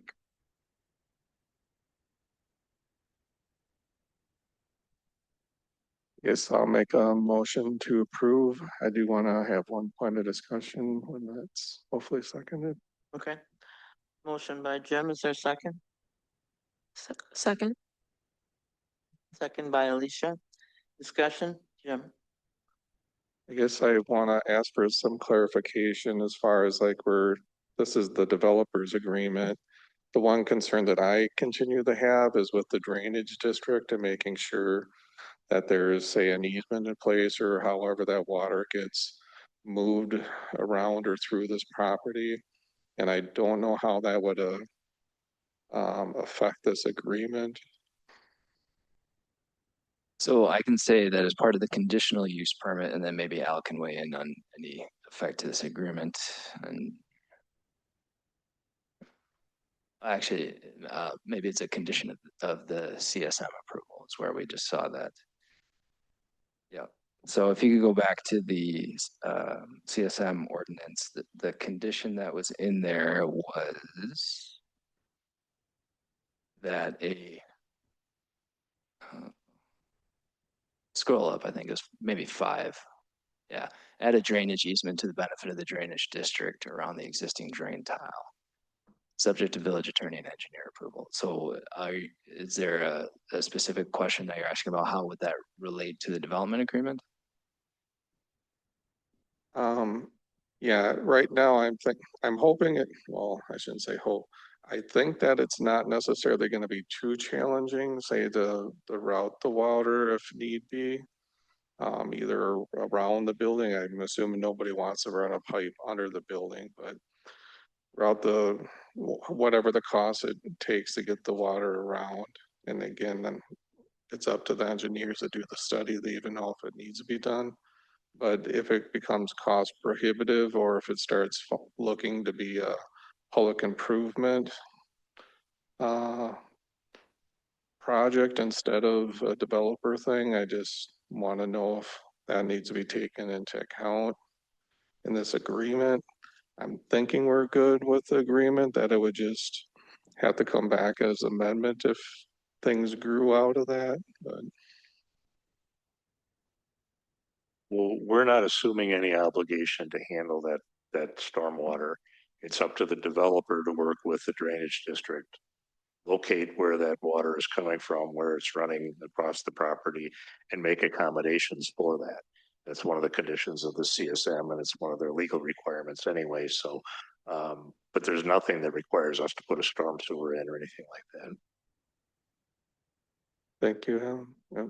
Judd. Can I just add, we have our engineering firm, and Greg and I have gone out and located the drain tile. We are aware of where it is and how that water runs through there. So we will be able to make sure that the improvements they're doing are not impacting that. Okay. I think that covers my concern, and I do want to state that I did have some history in there because I was part of the Highway V interchange design many years ago, 20 plus years ago. So I was aware of the issues of the water out there. So I do thank Cass for bringing up the concerns, because it has been a wet area, but because of the farm drainage district, it's been, say, tillable for quite some time. So thank you. I think they pretty well covered it too in the Heartland wetland report. They do talk about drainage and drainage times and the efficacy of the draining tiles, so. Anyone else have anything? Okay, we have a motion and a second. The motion is resolution authorizing president and clerk to execute a development agreement with Ryan Copeland. All those in favor indicate by saying aye. Aye. All those opposed, no. Motion carries unanimously. Resolution 2026-068. Resolution authorizing the village president and clerk to execute a termination and mutual release agreement with JES DeForest Wisconsin Industrial LLC, 3D DeForest Wisconsin Industrial LLC, and DeForest Wisconsin Industrial LLC. Staff presentation by Bill Chang. Yeah, so also related to this property, as shared previously, the current landowner had proposed multiple industrial facilities on the property, and at that time had CSM'd the property to the current arrangement, as you see on this map. What we are proposing as part of the development, there was two separate development agreements, one for tax increment financing associated with guaranteed values on the property and construction timeline. And then second was construction obligations related to stormwater off the property. Because they intend to sell the property for this development that we discussed. In talking with the current landowner, we're proposing that we mutually release each other from obligations. From the village side, the obligations for TIF, and then from the developer side, obligation on development. I'm happy to answer any other questions that you may have. So in other words, anything that we had going between JES, 3D, and DeForest Wisconsin Industrial is all in the past, and we're letting each other loose. Yeah, the two agreements that Bill mentioned are regulating a development that's never going to happen. And so to make everything clear to everybody in the world that there aren't these kind of obligations that are floating out there, this would terminate those two agreements. basically say everybody's done what they were supposed to this point, but there's no more obligations on either party. Well said. We have no public appearances registered for this topic. Is there a motion on 2026-068? Motion to approve resolution 2026-068. Motion by Jan, is there a second? Second. Seconded by Melanie. Any further discussion? Seeing none, all those in favor indicate by saying aye. Aye. All those opposed, no. Motion carries unanimously. Resolution 2026-069, a resolution authorizing the village president and clerk to execute a second amendment to development agreement for Bueller Farm subdivision. Staff presentation by Bill Chang. I can take this one. So in 2024, the village approved a development agreement for the Bueller Farm subdivision, which is being pulled up here, which included a portion of Northtown Road, the southern 3-ish acres of the easternmost parcel there, highlighted by the cursor, are potentially being purchased to develop a 50-unit affordable senior housing development.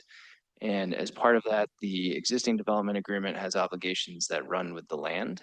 The proposed developer would prefer that they only assume obligations that pertain to their development site. With the exception of the installation of a water main across the north side of that 3 acres. Everything else that's in the original development agreement would still remain in place. Those obligations are still there. This is just sort of splitting responsibilities between the two parties. Happy to answer any questions. Thank you, Alex. We have no public appearances. Would entertain a motion for 2026-069. Motion to approve. Motion by Jan. Is there a second? Second. Is that Alicia? Okay, seconded by Alicia. Questions? All those in favor of 2026-069 indicate by saying aye. Aye. Aye. All those opposed, no. Motion carries unanimously. 2026-070, a resolution authorizing the village president and clerk to execute a development agreement with PGUV LLC for a public water main extension. Staff presentation by Judd and Greg. Yep, so PGUV Premier as a golf and utility vehicle facility that's being proposed to be built on the corner of Dentil Road, Service Road, and County Highway CV. It's the piece that Bill is outlining. In order to do that, they need to get water service to that. The water service ends just about the property line, just a little south of the property line where the TA is before the storage facility there. So they would like to extend the water to all the way to the limits of Highway CV, basically, in preparation so the water can serve their property to the west side of that. So they will be undertaking this process. We have a development agreement that covers that. We will supervise that with our engineering firm, Veerbecker, to make sure the work matches what we are required to do for that service. They will be handling the sanitary at this point with holding tanks, much like the storage units across the street are doing at this point. If and when the property to the south of CV, so just across the street there, develops, at that point, then they'll undertake extending the sewer service to get there to serve both of those parcels as well as the new one on CV. But for the time being, this is just to help them get their facility going and water main delivered further to the end. So any questions, I'm happy to answer them. Devin Pittman from Bryan is also on. She's the engineering and firm that works with PGUV in developing this program. Melanie? Am I understanding correctly? We're supervising the work, but the developer is bearing the cost of the work? Correct. Yep. Anybody else? Al. Al. I just wanted to point out for the board's benefit that this development itself is actually in the town of Burke. So you won't be reviewing the development itself. We're just dealing with the water under an intergovernmental agreement with the town of Burke. Thank you. Jim? And I would add, I believe correctly, that not only is it in the Burke, it will not be coming to the village. This is in the Madison area. Yes. Anyone else? We have no public appearances, so I would entertain a motion on 2026-070. I'll make the motion to approve resolution 2026-070. Motion by Melanie to approve. Is there a second? I'll second. Seconded by Jim. Any further discussion? All those in favor indicate by saying aye. Aye. All those opposed, no. Motion carries unanimously. Resolution 2026-071. Resolution accepting the lowest qualified bid and awarding a contract for construction of wayfinding and gateway signs for the DeForest Yards District. Staff presentation, Bill Tang.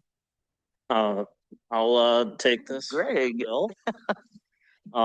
So yeah, we went out for bid for some gateway signs and wayfinding signs down in the 19 corridor near Williamsburg Way, the DeForest Yards District.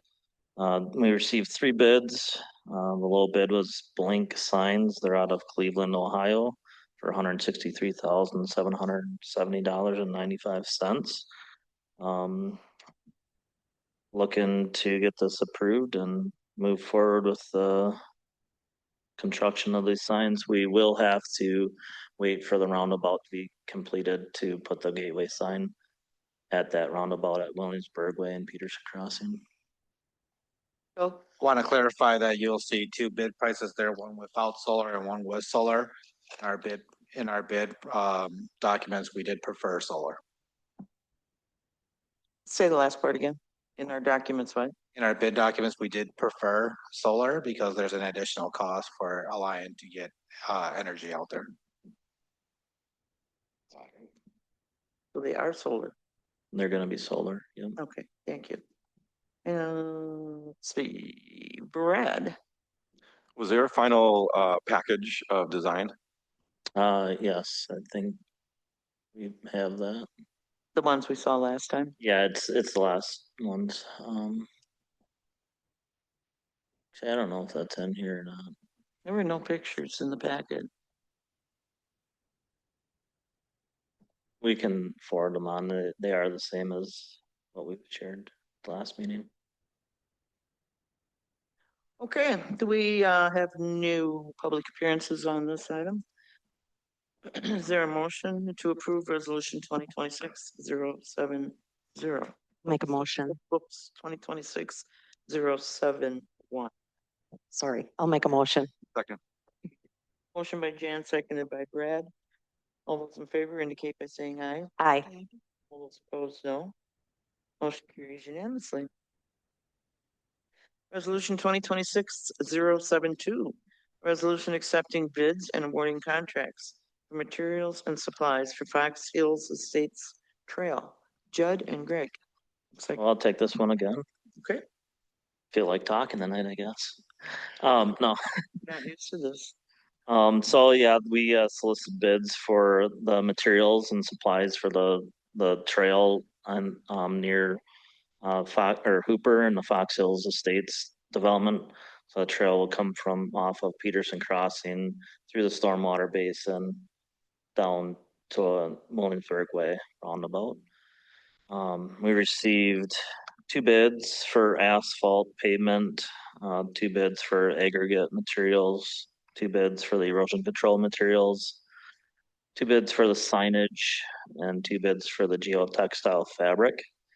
And in the memo, it states who was the low bid and the cost for each one.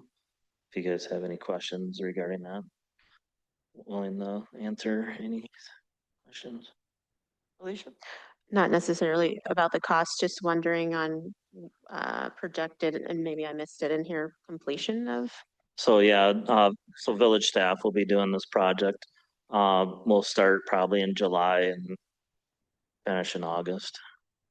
Not too long. Yeah, it should be a fairly quick project. Weather pending. Sorry, Jim? That was sort of my question too, is are we doing it sort of as a general contractor, or are you getting the aggregates for us to place it ourselves? Something? Yeah, we'll get the aggregate ourselves. That's what the price is that we received from the contractors here is just for the materials. We'll go get it and haul it to the site. Okay. We're doing all the work. Yeah. Okay.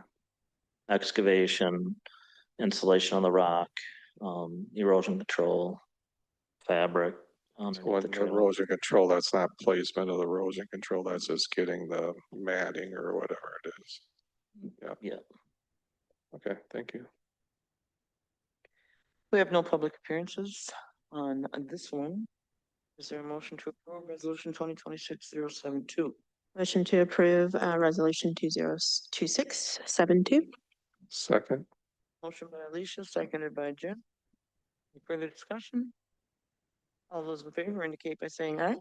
Aye. All those opposed, no. Motion carries unanimously.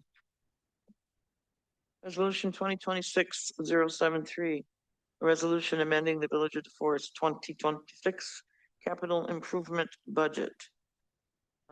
Brandon, you're gonna lead off?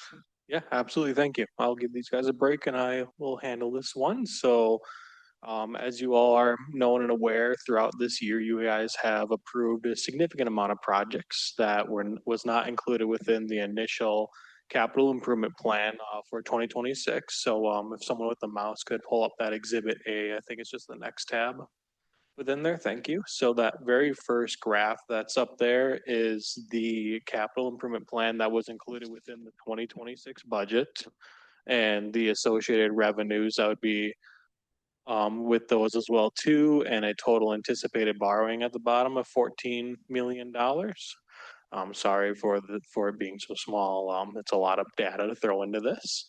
The next graph underneath it is the summary of all the amended changes that we're proposing tonight for approval. A couple of notable changes within there includes the fire station number 2, which was recently approved at a village board meeting. Our rough estimate costs right now was just underneath $4 million, so we rounded that up for $4 million. That's going to be funded completely through debt service. However, throughout the next couple of years, we'll be getting increase in public safety charges.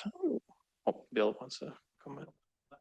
I just want to remind the board that the village's share of the fire station is more than the 4 million. We've split that over 2 years.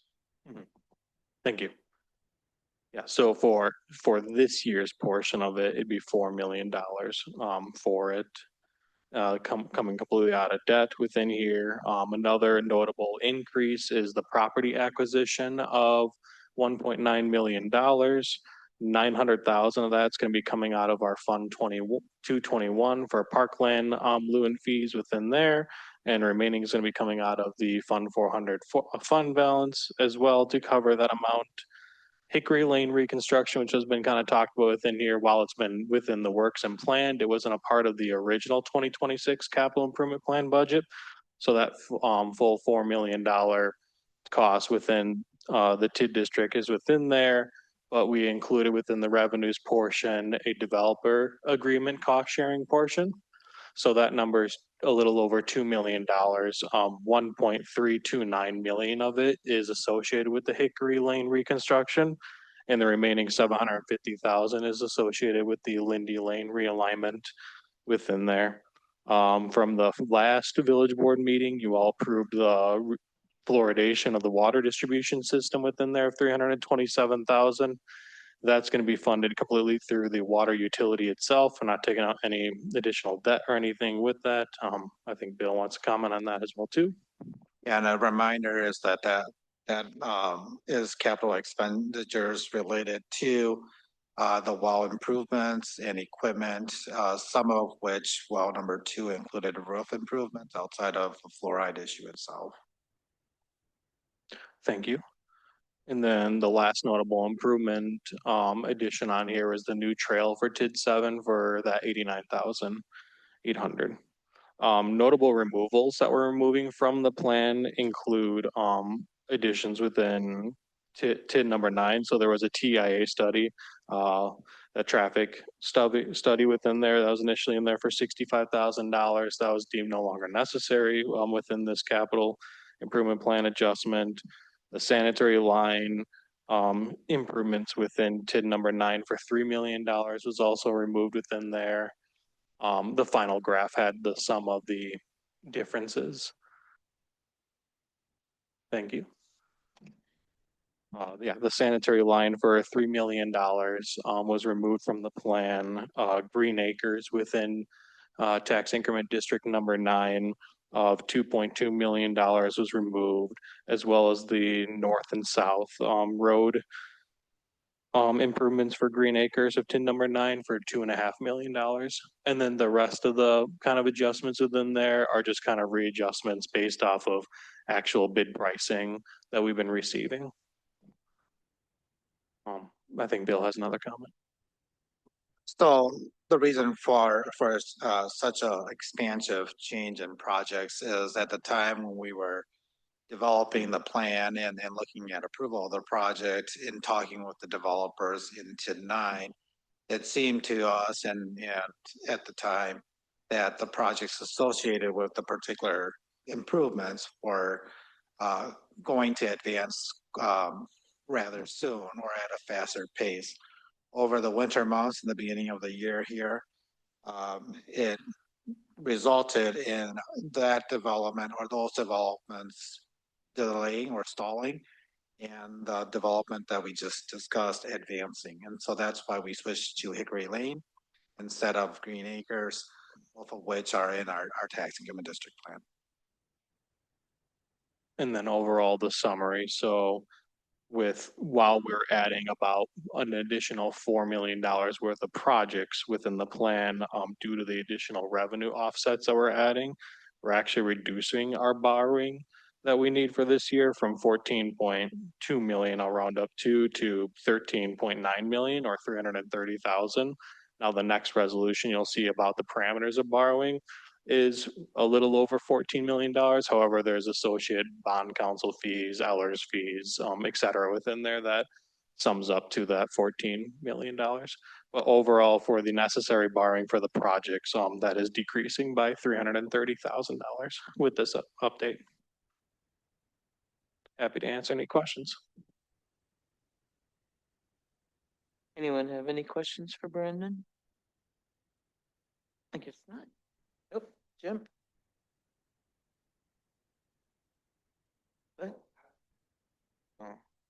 Well, this is, I'll say, a relatively minor thing, but it came onto my mind as we're explaining. And I think I'm asking Judd or Greg, I don't know. The Friends of the Ohio River, last time I had a meeting with them, they told me that they were hoping to get a water monitoring equipment, and I want to say it's like $1,200 or $1,500. And I don't know if there's room for us to do that in our operational or something, or if that could be included in here. Again, I think it's really minor, but I know we're endangered of losing, say, the water monitoring in our 12 sites or so of the Ohio River. So the next board meeting, the Friends will be coming here to address the board. We have a line item in our operational budget to fund things like the Friends of the Ohio River project. So they will be coming forward, and I think that's part of their ask. And we should be able to accommodate that, but I'll handle that at the next meeting, or maybe even the meeting in July when we can bring it back as an actual agenda item. So. Okay. But you think whatever may be asked can be accommodated in here, or do we need to take that into account? It's within the operational budget, so the money should be there. It should not, I don't think it would fall under borrowing. Okay. Yeah, the amount isn't significant enough that I think we'd want to borrow for it. We'd find room in fund balance or another line item to account it from. Okay, we have no public appearances on this. I would entertain a motion to approve 2026-073. Motion to approve. Motion to approve by Brad. Is there a second? Second. Second by Alicia.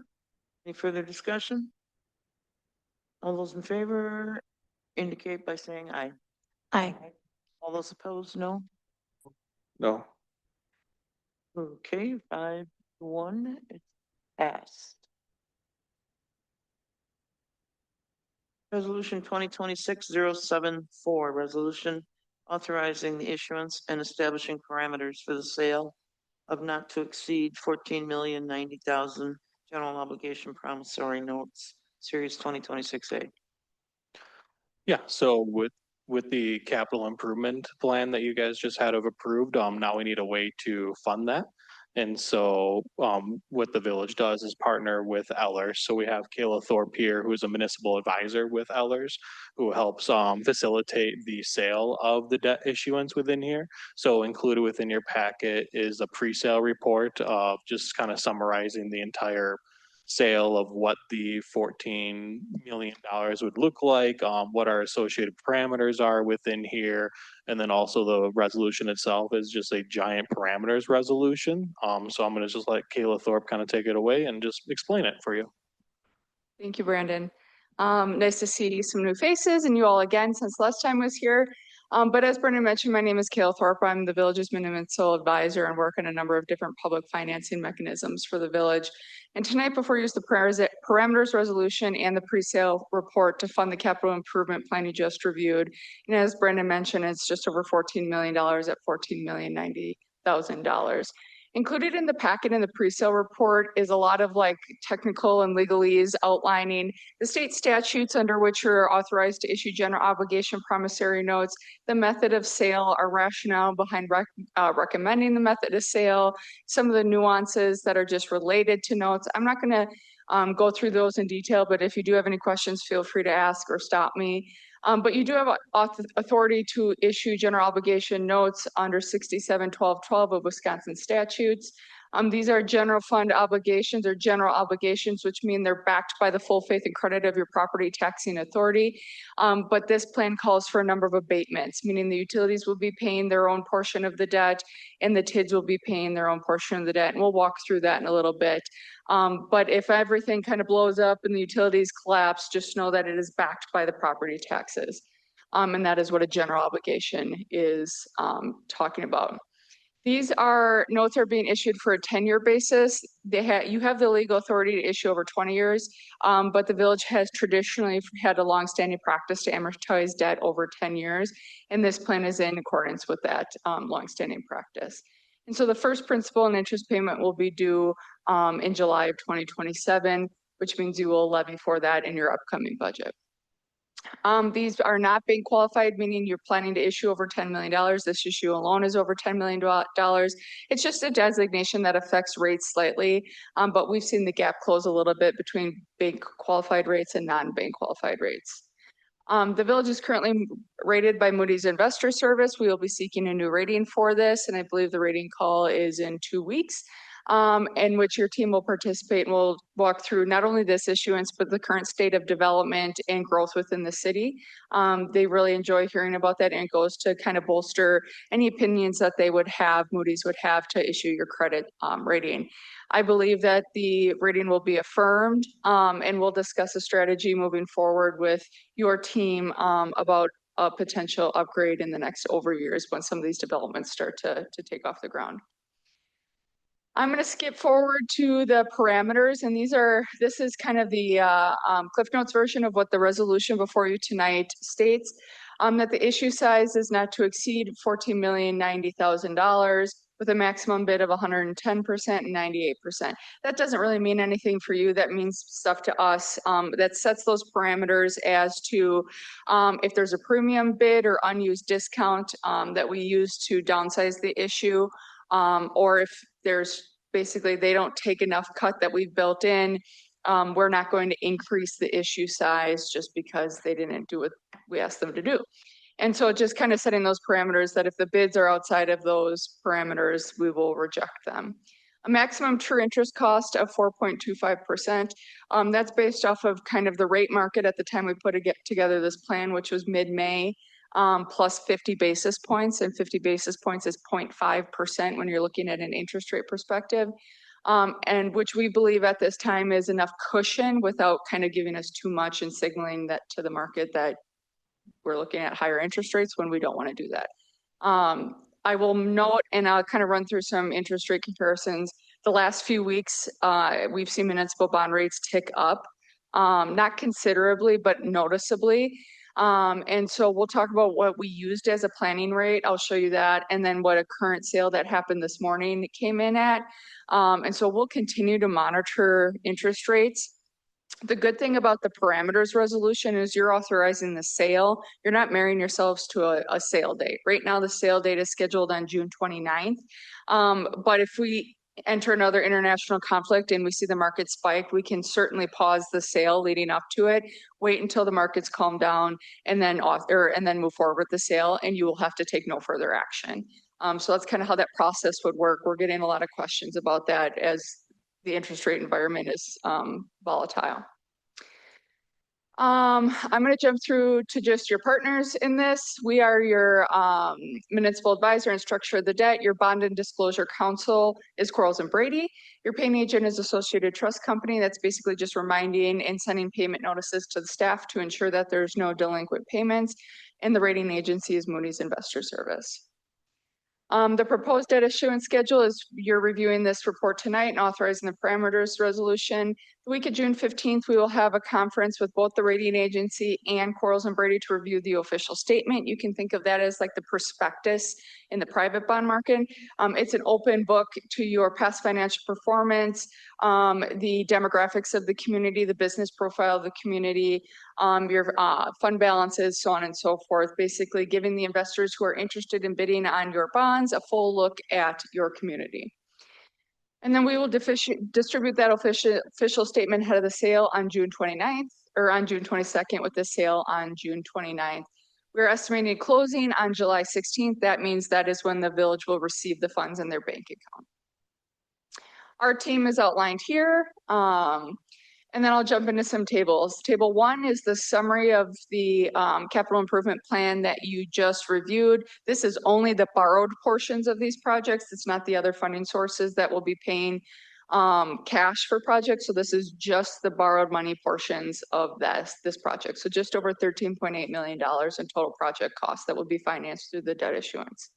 As Brandon mentioned, there's a number of issuance expenses in addition to our municipal advisor fees, bond counsel and disclosure counsel have fees, the rating agency, the paying agent, and then this maximum underwriter's discount is kind of the spread between what the bidder will take versus what they'll resell the bid on the secondary market. We do estimate some interest earnings, meaning you'll temporarily invest these funds until they're needed to pay the project costs. This is an ultra conservative estimate given kind of the fluctuation in some of the timings that we have, but about 3% interest earnings over 3 months. And we use those interest earnings to then downsize the issuance, meaning you're not earning more money just to have this additional money floating down. We're accounting for it. We're going to downsize what we're issuing in debt. And that's altogether where we get to the $14,090,000.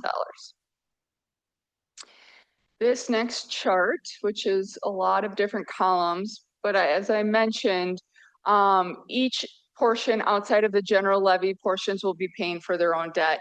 And so you see here that there's a water, sewer, stormwater portion, and the TID 7 and 9 portion.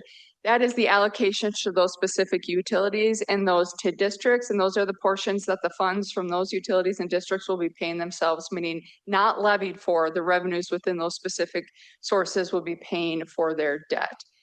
That all kind of comes together in this next chart here, chart 4, I believe it is, in which takes a look at your existing debt profile. So the blue moving left to right is your existing debt profile, taking into account your total abatements. Baked into this total abatements, there's 2 balloon payments that are coming up, one in 27 and one in 28, that the village has been planning for and has the cash on hand for. I've built that into here to get a nail down to what the actual debt service tax levy would be to support the debt. So just be aware that that's upcoming and built into this plan. And so really you're slated for a tax increase, a tax levy increase in 2027 before debt starts to quickly drop off. And you can kind of see now here the benefit of amortizing things over 10 years is you only have 10 years of outstanding debt payments before everything is gone. Moving to the right, we will build in the existing or the debt issuance proposed here for tonight. And those abatements I've outlined are all here showing as negatives, meaning those sources will pay for themselves. And we get down to a new debt service tax levy.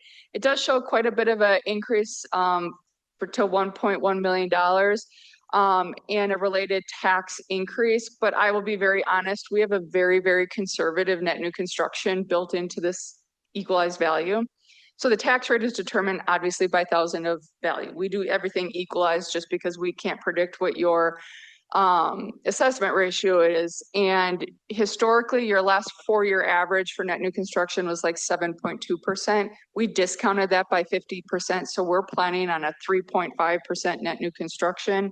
I'm understanding that kind of you're planning more of an 11% this year. So just understand that a lot of this impact will be eaten up by net new construction. And so this kind of tax rate impact and the overall tax impact through the 10-year note will largely be eaten up by any new value through net new construction. And then that's obviously not only new value that you can use for levy limit purposes, but then it spreads across the same piece of money against that much more value.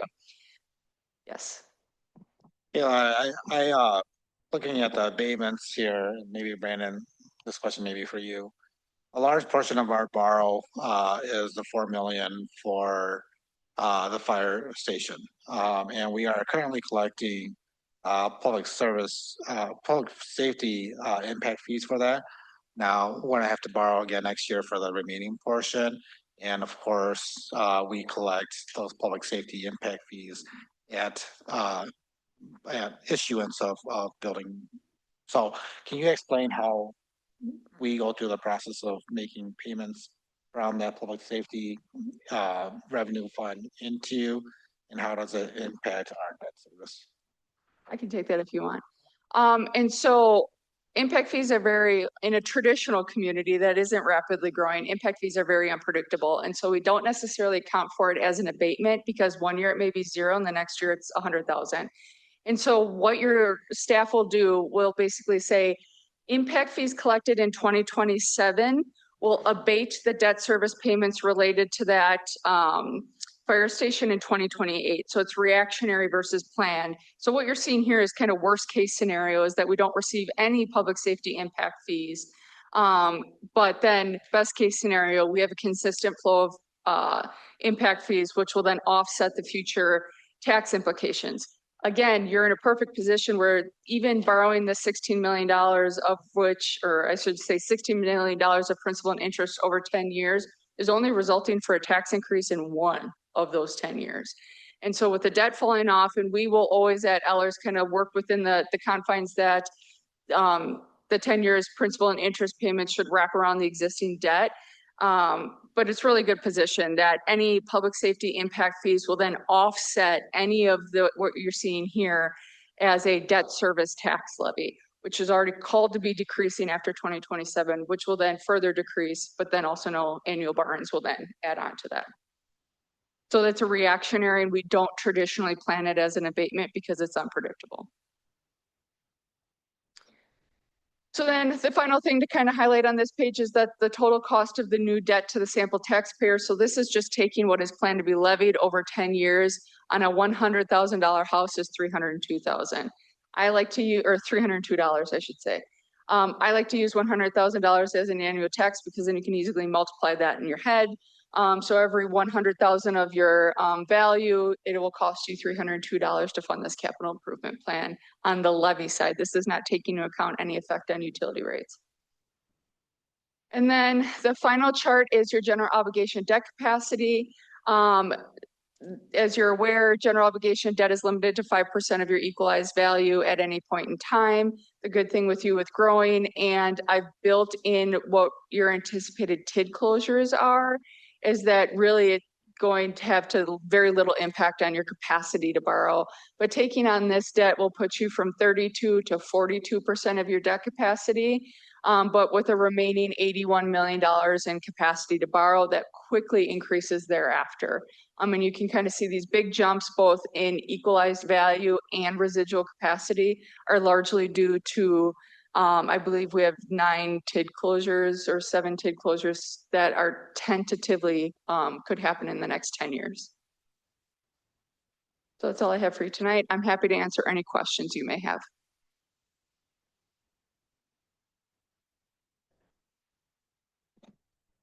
About 2 pages back, you were talking about the assumed, I think you called it net new growth. Net new construction, yeah. Yep, and you're saying that we've been running at 7% and that you assumed a 3.5%. And I'm a little bit want to question that is like, how long have we been running, say, at a approximate 7%? Because I do remember some years where there was like no net new houses. I don't know how that applied to the commercial or. Yeah, so it includes, net new construction includes everything. So while you may have not added housing, commercial is still building. And so we take a 5-year average. Your 5-year average of net new construction TID in is 5.66%. It was 7.8% in 2025, 5.03% in 24, 4.6 in 23. And so we take that average of actual. We like to be conservative in our estimates, basically saying we're not going to assume growth is going to continue happening at this pace. Therefore, we don't want to underestimate the impact on taxes. And so we discounted that 4-year or 5-year average by 50%. And so your growth in value, we are projecting on a net new construction side is 3.49%. Your economic change or natural economic appreciation in property values has increased more than your net new construction. That is 7.4%, 7.46% over the last 5 years. And we've projected that at 50%, 4.66 moving forward. And so in some years in this plan, and I should have included it in a chart as a thing, is between those two and TID closures, some year you have 14% increases in value. How that correlates to this is that's how we predict what the tax impact is. Just a prediction, the actual values will be what they are, but we want to give you an understanding of, on the property tax basis, what is this new debt going to cost the taxpayers in our village? And that's how we kind of map that out and estimate it. It's all based off of value, which is net new construction and natural appreciation and property values. And can I ask you your opinion? That seems to be a conservative opinion. Would you agree with that? Or rather, I guess why I ask it this way, what I've heard you saying, it's all based on past history, and I'm wondering if there's some forecasting involved too, or do you feel it's pretty safe to forecast the future based on the past 5 years? Yeah, what you can't see here is a pretty significant spreadsheet, which does forecast all the way out to 2056 on what your values could be. Primarily baking in these TID closures that we are anticipating happening. This is very conservative. My understanding of the continued growth within the village and in the region, which will continue to draw growth to the village, this is conservative and is, at least for the impact over the next 10 years, can be maintained at around the level that it currently is. But now we've discounted that 50%. So even if it drops off, we're still within our estimates of what the reasonable value could be and related tax impact. Okay, thank you. And then one other question, a different topic. You showed the 302, that's the dark orange highlight right there. So is that annually at the 100,000 in value, or No, is that's that over the total? 10-year life of the note. Okay, thank you. So each of these rows are like the annual change over year. So you'll see that in the first year of your debt service payments, the taxes are going to change $42 over what they were in 2026. And then they're going to decrease because then the tax rate for debt service is going to decrease, provided that you don't issue any more debt. We know that next year's issuance is going to add to that. But for all intents and purposes, this is going to cost $42 in the first year, decreasing thereafter. To add some more context as well too. So just in this entire exercise and essentially municipal financing as a whole, we like to be as conservative as possible just because the world as we know it is always changing. COVID had major impacts within here. The current economic situations regarding the war that's going on right now. Kayla had even mentioned that too, about how recent sales have actually spiked up interest rates within here. So we always try to budget and project out what the worst picture would be. And ultimately the goal is that we'll have a much better picture so that the board, as you review it on a high level, you can see here that in our projected worst picture, the average taxpayer on 100,000 assessed value would go up $302 over 10 years. So that's just a little bit more context of like we could budget the complete opposite way and say that, oh yeah, we had 7.5% in this last year and we could do 7.5% the next year, et cetera, et cetera. But there could be a significant amount of unpredicted things happen within the village, within the state, within the world that would cause us to go in a complete opposite financial picture. So again, the goal, do it as conservative as possible while having the least amount of impact and hopefully a better financial picture just based off of past practices would continue.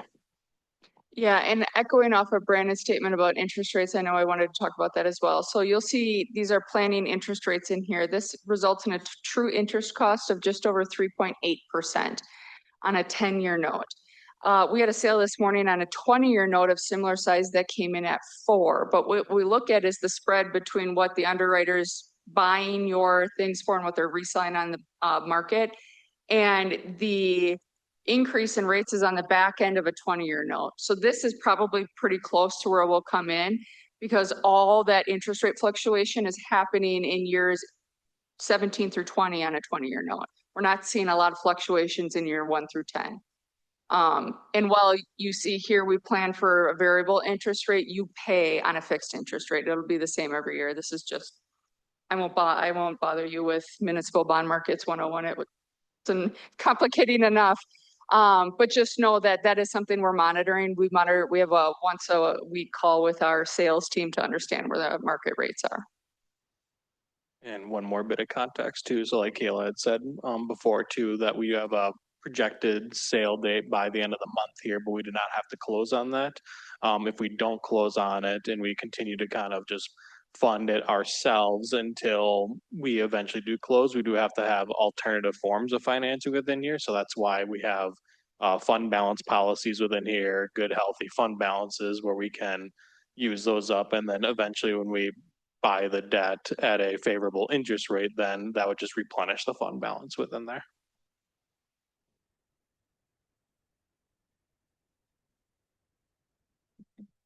Okay, then.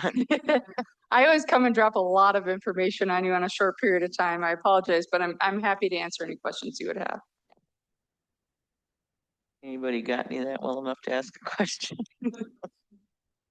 You can always schedule a one-on-one with me and we can go through it in more detail. How good to know that. Thank you, Kayla. You're welcome. You obviously know your business. Yeah.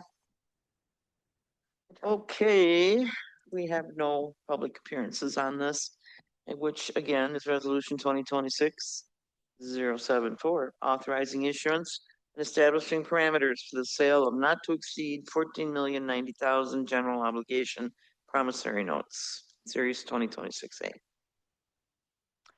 Do I have a motion?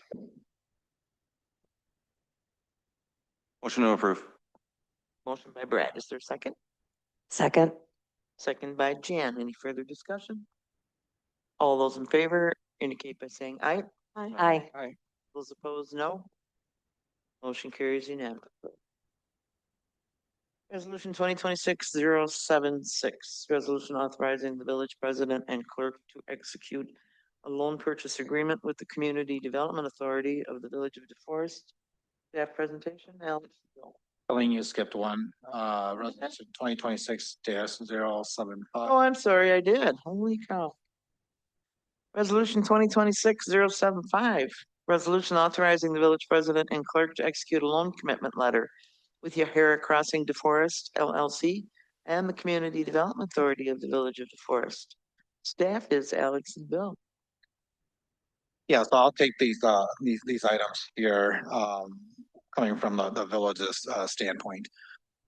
So we've been requested by the CDA to provide a loan commitment letter as part of their application for the 4% low income housing tax credit program. the loan commitment letter is included in your packet. Let's see here. I'll pause there to see if there are any questions. It's pretty straightforward here. Jan, go ahead. Does the CDA own Yahara Crossing LLC 100%? 100%. It will eventually have an investor member that comes in, but currently we are the sole owner. When will that happen? When we get the tax credits. So the way that tax credit development works is, so we're applying for, with this in tow, applying for an allocation of tax credits, and that gets purchased by typically a financial institution who can utilize those tax credits against their federal liability. And they come into the LLC as an investor member to contribute the equity to essentially build this. So the program, basically, it gets funding into the construction of the buildings by giving an allocation of tax credits to an entity, typically a financial institution. So eventually there will be another member in there. And then will they be 100% owner? No, CDA will always be, there'll be a 0.01% owner. So the investor member will be 99.99%.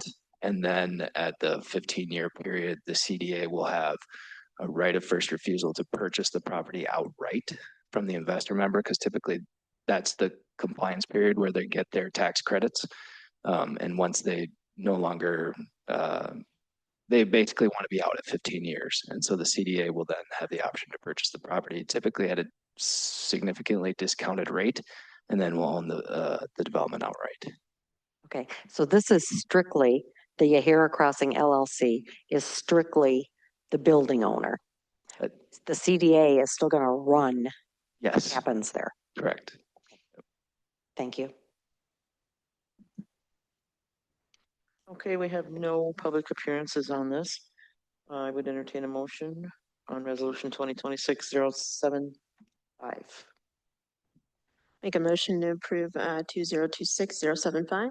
Motion by Alicia. Is there a second? Second. Second by Melanie. Jim, question?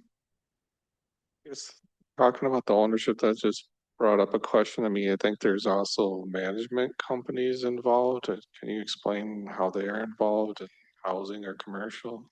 Yep. So in order to manage in Wisconsin, in order to manage a tax credit property, you have to be a certified or approved WIDA management agent. And the CDA is an approved agent. So we will be filing the application to WIDA for the tax credits as the approved management agent. So we'll also manage the facility. We'll own it and manage it. How about the commercial properties? We'll do that as well. Okay. Thank you. So I missed that. Did you say the management's going to be CDA and WIDA, or just the CDA? Just the CDA. Thank you. Okay, we have a motion and a second. All those in favor indicate by saying aye. Aye. Aye. All those opposed indicate by saying no. Motion carries unanimously. Resolution 2026-076. Resolution authorizing the village president and clerk to execute a loan purchase agreement with the Community Development Authority of the Village of DeForest. Staff, Alex and Bill. So I'll take this one too. So as you know, the village currently has an agreement with the CDA to issue a loan of 3.5 million to Yahara Crossing LLC, with the CDA being the guarantor of that loan. We understand that the CDA is in process of selling Jefferson Square. And so what this agreement does is that it provides the opportunity or the obligation for the CDA to purchase the loan from the village based off of the sale of Jefferson Square. So there is some parameters in here in regards to if the amount of sale is not the full amount of the loan, and a portion of the loan will be assigned. However, in discussing with Alex and the CDA, it's our understanding that the sale price will be over that 3.5 million amount. You ran out of steam towards the end of that sentence. Can you repeat that, please? My understanding that the amount of the sale of Jefferson Square will be over that $3.5 million amount. We have no public appearances on this. Do we have a motion to approve? Oh, I'm sorry, Al. Yeah, I just wanted to clarify for the board, what this agreement means is that the $3.5 million you're loaning to the LLC, you may get your money back as early as next year if this other sale goes through. So the CDA would be basically substitute its money for the village's money in that loan scenario. It's a good thing. We have no public appearances. Is there a motion to approve resolution 2026? I got another. Oh, I'm sorry. I gotta get better at this left, right. Go ahead. Okay, so the selling of this property, Jefferson Square, currently it's life leases for the tenants that live there. So when we're selling to this property, those people will still have their life leases, right? That can't be broken, right? So after those life leases, let's say someone is no longer able to live there, the new owner, are they obligated at all to continue life leases, or they can, I'm guessing they can do whatever they want with the property? Can I comment? Or Al, are you gonna comment? So we are currently in negotiations with a prospective purchaser, so I want to be a little bit cautious with what I'm communicating. But I will say that we did have the property the CDA had the property appraised based on the assumption that the property would continue to be managed under life lease, the similar structure. And so the valuation was put in place that way.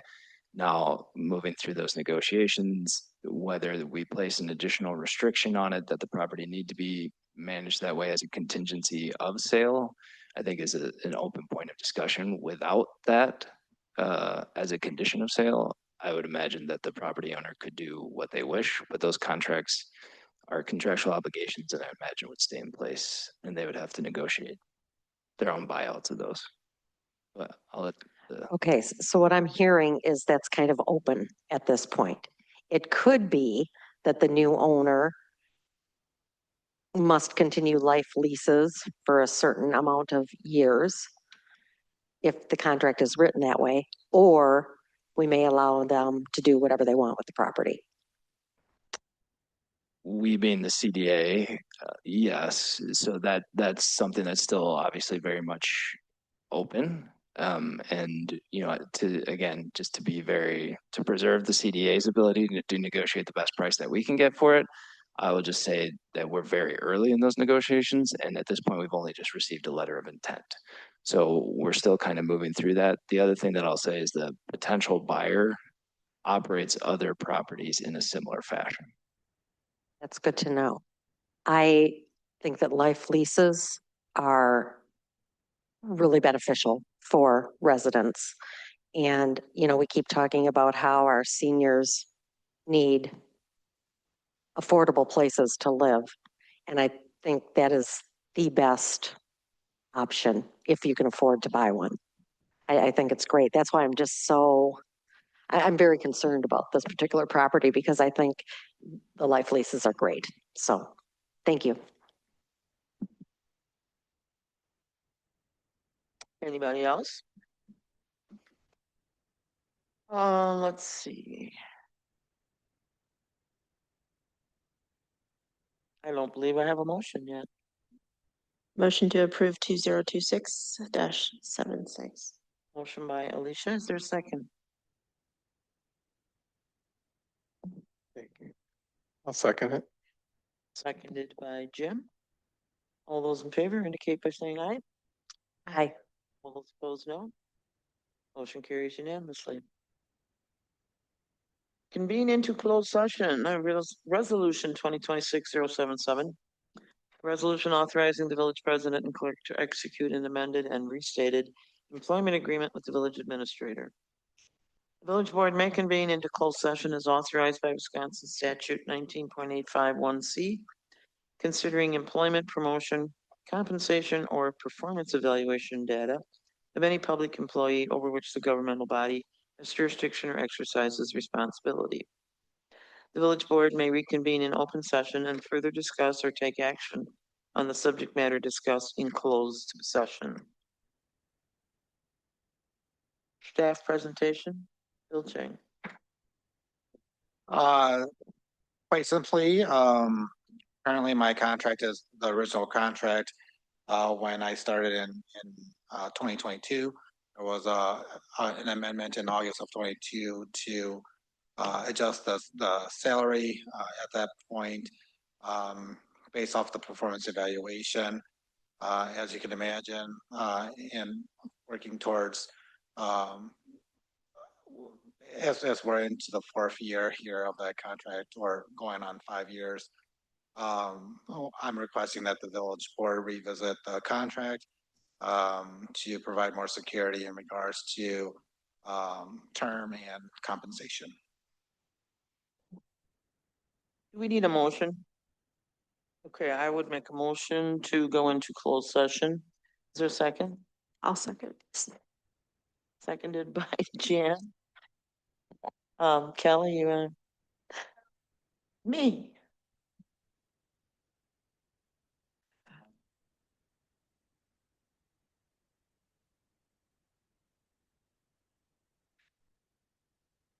Trustee Cords. Trustee Simpson. Trustee Stefan Hagenham. Aye. Trustee Williams. Trustee Bardoff. Aye. And President Little. Aye. Motion carries 6-0.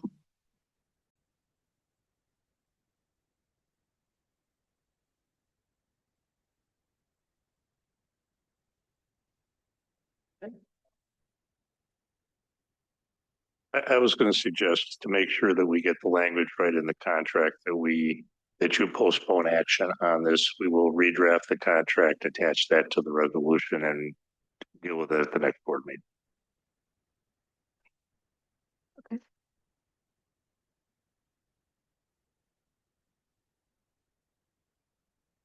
Okay. We good to go? Okay.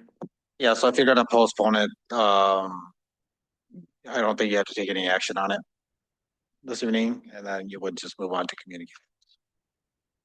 So coming out of close, we have no action. That's correct. Okay. Check register was in the packet. Committee, commission, and board reports, public services, anything? Nothing. Public library, anything? Planning and zoning, anything? Oh, I'm sorry, these are minutes. Oh, they're all in your packet. President doesn't have a report. Any other business that lawfully comes before the board? Seeing none, I would seek a motion to adjourn. Motion to adjourn. Motion by Alicia, is there a second? A second. Seconded by Melody. All those in favor indicate by saying aye. Aye. Aye. Those opposed, no. We are adjourned at 8:27, the motion having carried unanimously.